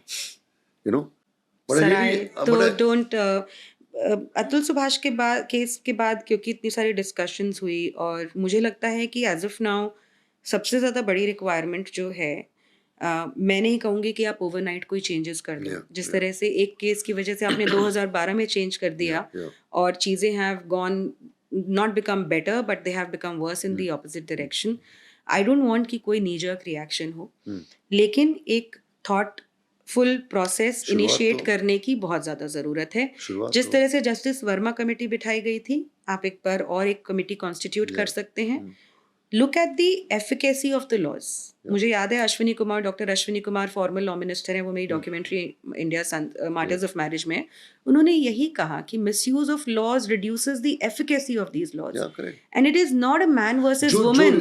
जो रियली अगर किसी वुमन केसेस हुए हैं जहां औरतों ने भी सफर किया हुआ है, तो जिसने सफर किया हुआ है वो भी इसी कैटेगरी में आ जाएगी ना. yes. तो हाउ डू यू, जो रियल विक्टिम्स है, वुमेन विक्टिम्स है, absolutely, they will also suffer because of such cases. Absolutely. A lot of people say, you're anti-women, you're anti-women. We are not anti-women. We are women criminals. Yeah. And I Correct. think it is responsibility of the society Yeah, to be against them. yeah, Just like we are against men who are criminals, we are Yeah. against women who are criminals. yeah. And these women are closeted criminals. Yeah, yeah, They're using the law to commit these crimes. yeah. And we need to speak up against it.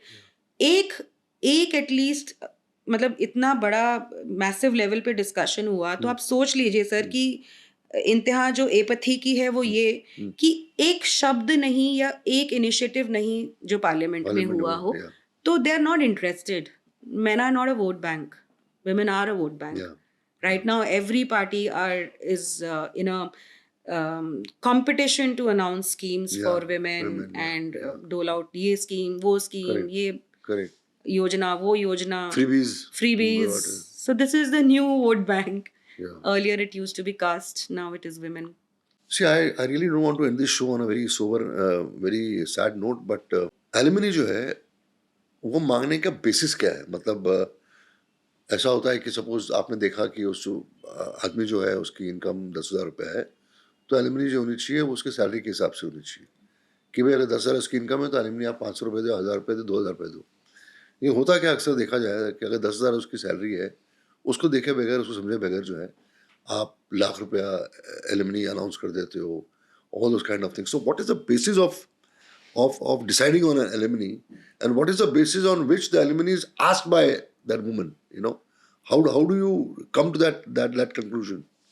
Sir देखिए, maintenance हमारे कानून में maintenance के provisions हैं. हमारे कानून में जो है एलिमनी भी एक काइंड ऑफ रिस्पॉन्सिबिलिटी, लीगल दायित्व या रिस्पॉन्सिबिलिटी एक आदमी का साफ बयान है. अभी रिसेंटली एक सुप्रीम कोर्ट की जजमेंट आई थी जिसमें उन्होंने कुछ गाइडलाइंस पास करी कि एलिमनी अतुल सुभाष के केस के बाद ही, हालांकि पहले भी ऐसी गाइडलाइंस पास हो चुकी हैं, लेकिन उनका इम्प्लीमेंटेशन, हालांकि एक रजनीश वर्सेस नेहा करके सुप्रीम कोर्ट की जजमेंट है जहाँ पे बिल्कुल डिलीनिएट किया गया कि आप एफिडेविट साइन करेंगे, अपने एसेट्स डिक्लेयर करेंगे, अपनी सैलरी डिक्लेयर करेंगे, अपनी लायबिलिटीज डिक्लेयर करेंगे, और ये सब कुछ आप ऑन ओथ कर रहे हैं. उसमें किस तरह से अगर कोई झूठ बोलता है तो उसके ऊपर एक्शन हो सकता है. सब कुछ बहुत ही ब्यूटीफुल जजमेंट है वो. उसका इम्प्लीमेंटेशन मैंडेटरी है अब इन केसेस में. सोशल मीडिया पे बड़ी चीज़ें जब ऐसा कुछ हो जाता है ना, तो कुछ कंटेंट क्रिएटर्स होते हैं, उनको कोई फ़र्क नहीं पड़ता कानून वानून जानने को, उनको व्यूज़ की पड़ी होती है. तो मैंने बहुत सारी रील्स देखी कि दहेज में तो 0 लेकर आई थी लेकिन एलिमनी पे 50% लेके चली गई. तो ऐसा कुछ नहीं है कि ऑन रिकॉर्ड कोई कानून हो जो बोलता हो कि आपको अपने 50% जो है अपनी पत्नी को देने पड़ेंगे. बहुत सारे फैक्टर्स होते हैं जिनके बेसिस के ऊपर एलिमनी एक डिसाइड होती है. और एलिमनी यूजुअली फाइनल डिवोर्स के टाइम पे जब पूरा प्रोसेस कंप्लीट हो जाता है तब डिसाइड होती है. कोई ज़रूरी नहीं है कि एलिमनी देनी ही पड़े. मैं आपको एग्जांपल देती हूँ. हमारे फॉर्मर मेंबर ऑफ पार्लियामेंट हैं, और इस एग्जांपल से मैं आपको ये भी शेयर करना चाहूँगी कि कैसे एक पावरफुल इंसान भी बहुत ज़्यादा सफ़र कर सकता है. अपना डिवोर्स केस जीता है on grounds of cruelty and non consummation of marriage. वो 7 साल एक ऐसी मैरिज में थे जहाँ पे कभी भी मैरिज कंसुमेट ही नहीं हुई. और वो ये चीज़ प्रूव हाई कोर्ट में करे हैं, लेकिन फिर भी उनकी फैमिली को कितना सफ़र करना पड़ा. उनके ऊपर दहेज का आरोप लगा. एक बंदा जो करोड़ों रुपए कमाता है, एक ऑफिशियल मेंबर ऑफ पार्लियामेंट है, उनके ऊपर दहेज का इल्ज़ाम लगा, उनके ऊपर डोमेस्टिक वायलेंस का इल्ज़ाम लगा. उनके पिताजी जो बहुत ज़्यादा बुजुर्ग थे, उनको बेचारों को अपना ही घर छोड़ के रेंट के घर पे रहना पड़ा, क्योंकि वो महिला जो है एक के बाद पुलिस को फ़ोन करती थी, ये एलिगेशन वो एलिगेशन.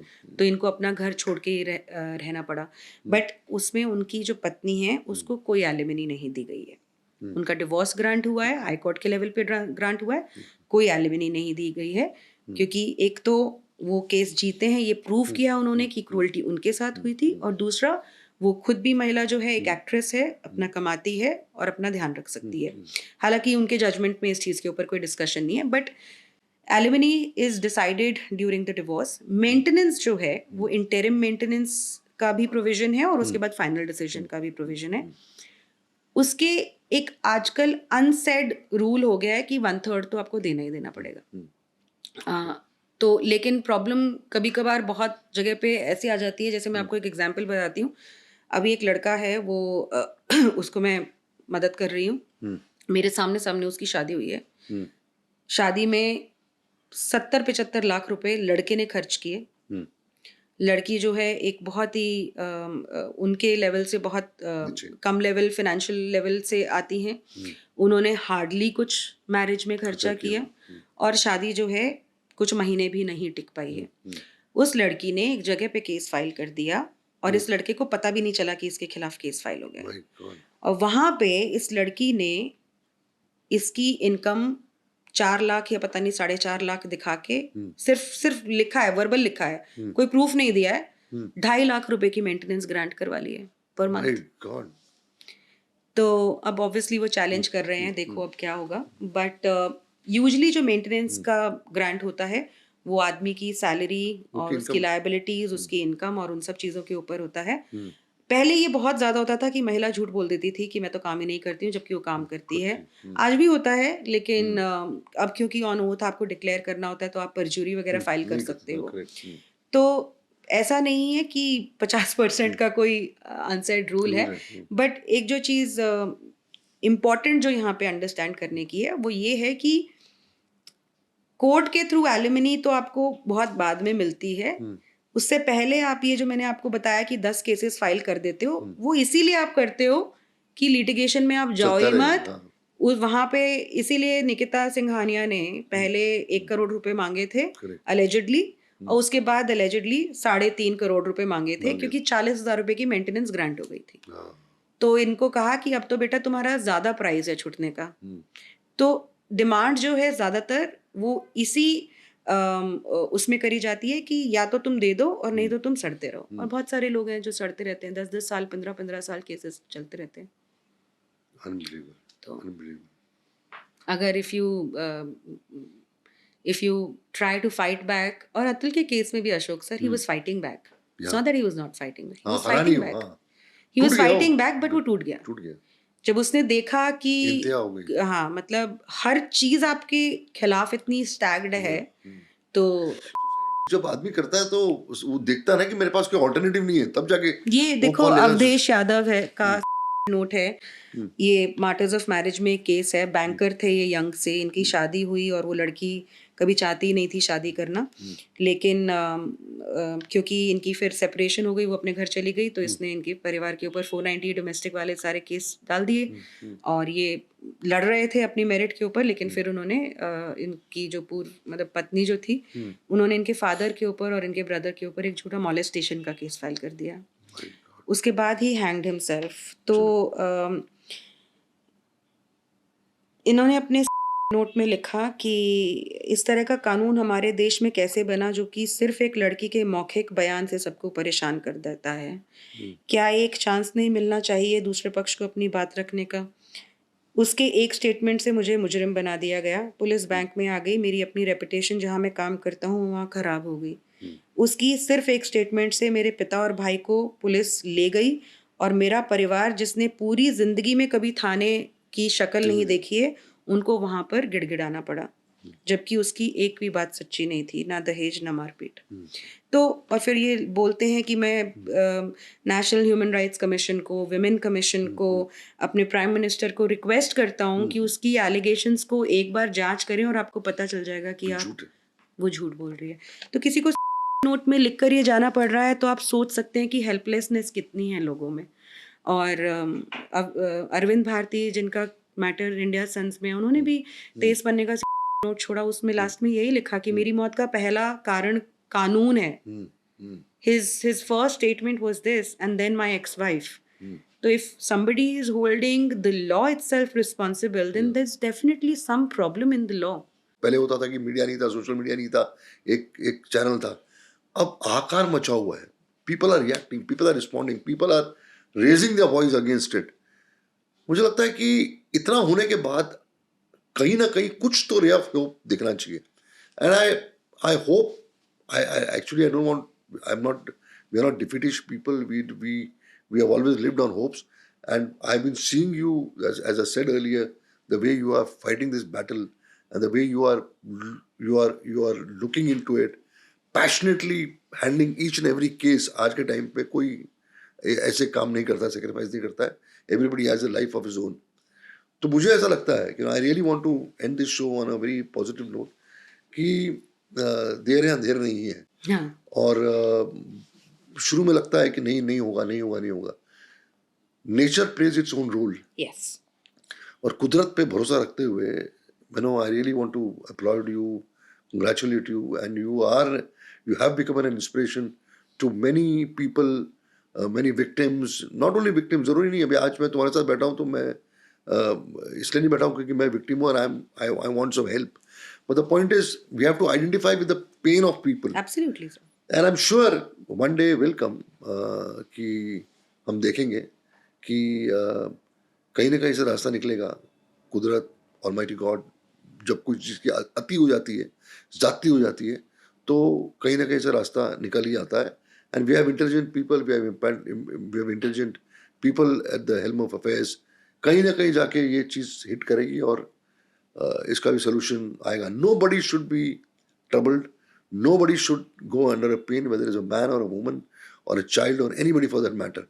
But law का दुरुपयोग जो है वो खत्म होना चाहिए. Absolutely sir. मैं बहुत बार बोलती हूँ, जब मेरे पास कुछ लोग आते हैं, बहुत ही पढ़े लिखे पुरुष आते हैं, बहुत ही अच्छे सभ्य परिवारों से हैं, बड़ा हेल्पलेस से हो जाते हैं और कहते हैं कि मैम बहुत ज़्यादा मुश्किल है, खुद अकेले झेल लेते लेकिन परिवार के साथ झेलना बड़ा मुश्किल लगता है और कभी कभी उम्मीद बिल्कुल टूट जाती है. क्यों है ऐसा? क्यों इतना ज़्यादा बायस है? तो मैं उनको यही समझाती हूँ कि ये मत समझिए कि बायस पुरुषों के ही खिलाफ है. महिलाओं ने अपनी लड़ाई सदियों से लड़ी है, तो आज जाके उनको ये हिम्मत मिली है या ये राइट्स मिले हैं. तो आपको अगर लगता है कि एकदम से चीज़ें पुरुषों के लिए बदल जाएंगी तो नहीं बदलेंगी. महिलाओं के साथ भी चेंजेस तब आए जब उनके साथ कहीं ना कहीं अति हो गई. कितनी सारी महिलाओं ने सैक्रिफाइस किया है अपने राइट्स को लेने के लिए, कितनी लंबी लंबी लड़ाइयाँ लड़ी हैं. तो आप ये मत समझिए कि आपको प्लेटर में कुछ मिल जाएगा, आपको भी लड़ना पड़ेगा. और ये लड़ाई कोई छोटी नहीं है, बहुत लंबी लड़ाई है. अभी तो हम लोग कानून के मिसयूज़ के बारे में बात कर रहे हैं. हमारे लॉज जो हैं एक्सट्रीमली सिर्फ महिलाओं को ही विक्टिम मांगते हैं. हमको वो भी लड़ाई लड़नी है कि पुरुष भी हैं जिनके साथ इस तरह की चीज़ें होती हैं. अशोक सर, कल मेरे पास केस आया जहाँ पे, अभी मुझे पता नहीं क्या फैक्ट्स है केस के, बट एक लड़के का उसकी वार्डन ने कर दिया है और कॉलेज में आवाज़ उठ रही है और कॉलेज जो है दबाने की उस केस को कोशिश कर रहा है. लेकिन फैक्चुअली कानून की आज ये पोजीशन है कि एक लड़के का एक आदमी भी कर दे तो उसके पास कोई कानून नहीं है. पहले एक IPC 377 होता था, उसको भारतीय न्याय संहिता में से निकाल दिया गया है. तो आज के टाइम पे एक आदमी का अगर गैंग भी हो जाता है पुरुषों द्वारा, कोई प्रोविजन नहीं है उनके पास. मैरिटल नई चीज आ गई है. अभी तो चलो, अभी तो मतलब आप कैसे प्रूव कर सकते हो? अभी तो वो होल्ड पे चला गया है क्योंकि पहले तो क्या होता था कि कानून की डिस्कशन हुई और कानून आ गया. करेक्ट. अभी हमारे जैसे बहुत सारे लोग हो गए हैं जो उसको चैलेंज कर रहे हैं. मेन वेलफेयर ट्रस्ट नाम की एक संस्था है, सेव इंडियन फैमिली नाम की संस्था है, हृदय है, वो सब सुप्रीम कोर्ट में पिटिशनर्स हैं मैरिटल के केस में, standing in the opposition, not in the opposition, they are saying you have to look into what are the factual matrices. Blackmailing का एक और प्लेटफॉर्म मिल जाएगा. Yes, absolutely. और तो सुप्रीम कोर्ट में अभी पेंडिंग है मैरिटल की पिटिशन. सरकार ने अपना स्टैंड क्लियर किया है कि they have a lot of inhibition, but let's see वो क्या होता है. बट हाँ, मतलब कानून और भी आए ही जा रहे हैं. लेकिन जैसा मैंने कहा कि हम लोग हैं जो अपनी आवाज़ भी बुलंद कर रहे हैं कि इस तरफ भी देखना पड़ेगा लॉ मेकर्स को, ऐसा नहीं है. और आपके शो के माध्यम से मैं सब लोगों को यही बोलना चाहूँगी कि these cases are not the end of life, these cases are not the end of tunnel. और मैंने खुद अपने यूट्यूब चैनल पे ऐसे कुछ लोगों का इंटरव्यू किया है जिन्होंने इस केसेस को ना ही सिर्फ लड़ा बल्कि जीता भी है. 0 अमाउंट पे जो है अपनी मैरिज को डिवोर्स तक लेकर गए हैं और बहुत ही शिद्दत से अपने केसेस को लड़ा है. और उनमें से कुछ ऐसे भी लोग हैं जो अब एडवोकेट बन गए हैं और दूसरे लोगों को मदद कर रहे हैं. तो जो ये स्ट्रगल है इसको एक पॉजिटिव तरीके से लीजिए और just think of this as a challenge in your life and nothing else. खास रिक्वेस्ट है कि प्लीज़ के बारे में मत सोचिए. जितने भी मेरी डॉक्यूमेंट्रीज में मैंने केसेस दिखाए हैं, एक भी केस नहीं है जहाँ पे किसी आदमी को न्याय मिल गया हो. के बाद। और जो अतुल के केस में हो रहा है वो भी आप लोग देख रहे होंगे, उसकी फैमिली को ना ही सिर्फ जो ऑलरेडी उनके ऊपर केसेस डले हुए हैं वो फाइट करने पड़ेंगे अभी भी अतुल के मरने के बाद भी, बल्कि अगर वो और कोई केस डालती है तो उसको भी लड़ना पड़ेगा। और बच्चा तो उनको मिला ही नहीं है, और ये अबेटमेंट टू वाले केस में मोहतरमा को और उनकी माँ को बेल मिल चुकी है 20 दिन में ही। ये केस कितने साल चलेगा? जो पेरेंट्स जो हैं They'll keep on suffering. They keep on suffering. तो ऐसा नहीं है कि आप ये सोच के कि आपके जाने के बाद आपके पेरेंट्स की सफरिंग खत्म हो जाएगी, फैमिली की सफरिंग खत्म हो जाएगी, वो नहीं होगी। तो please do not think of this.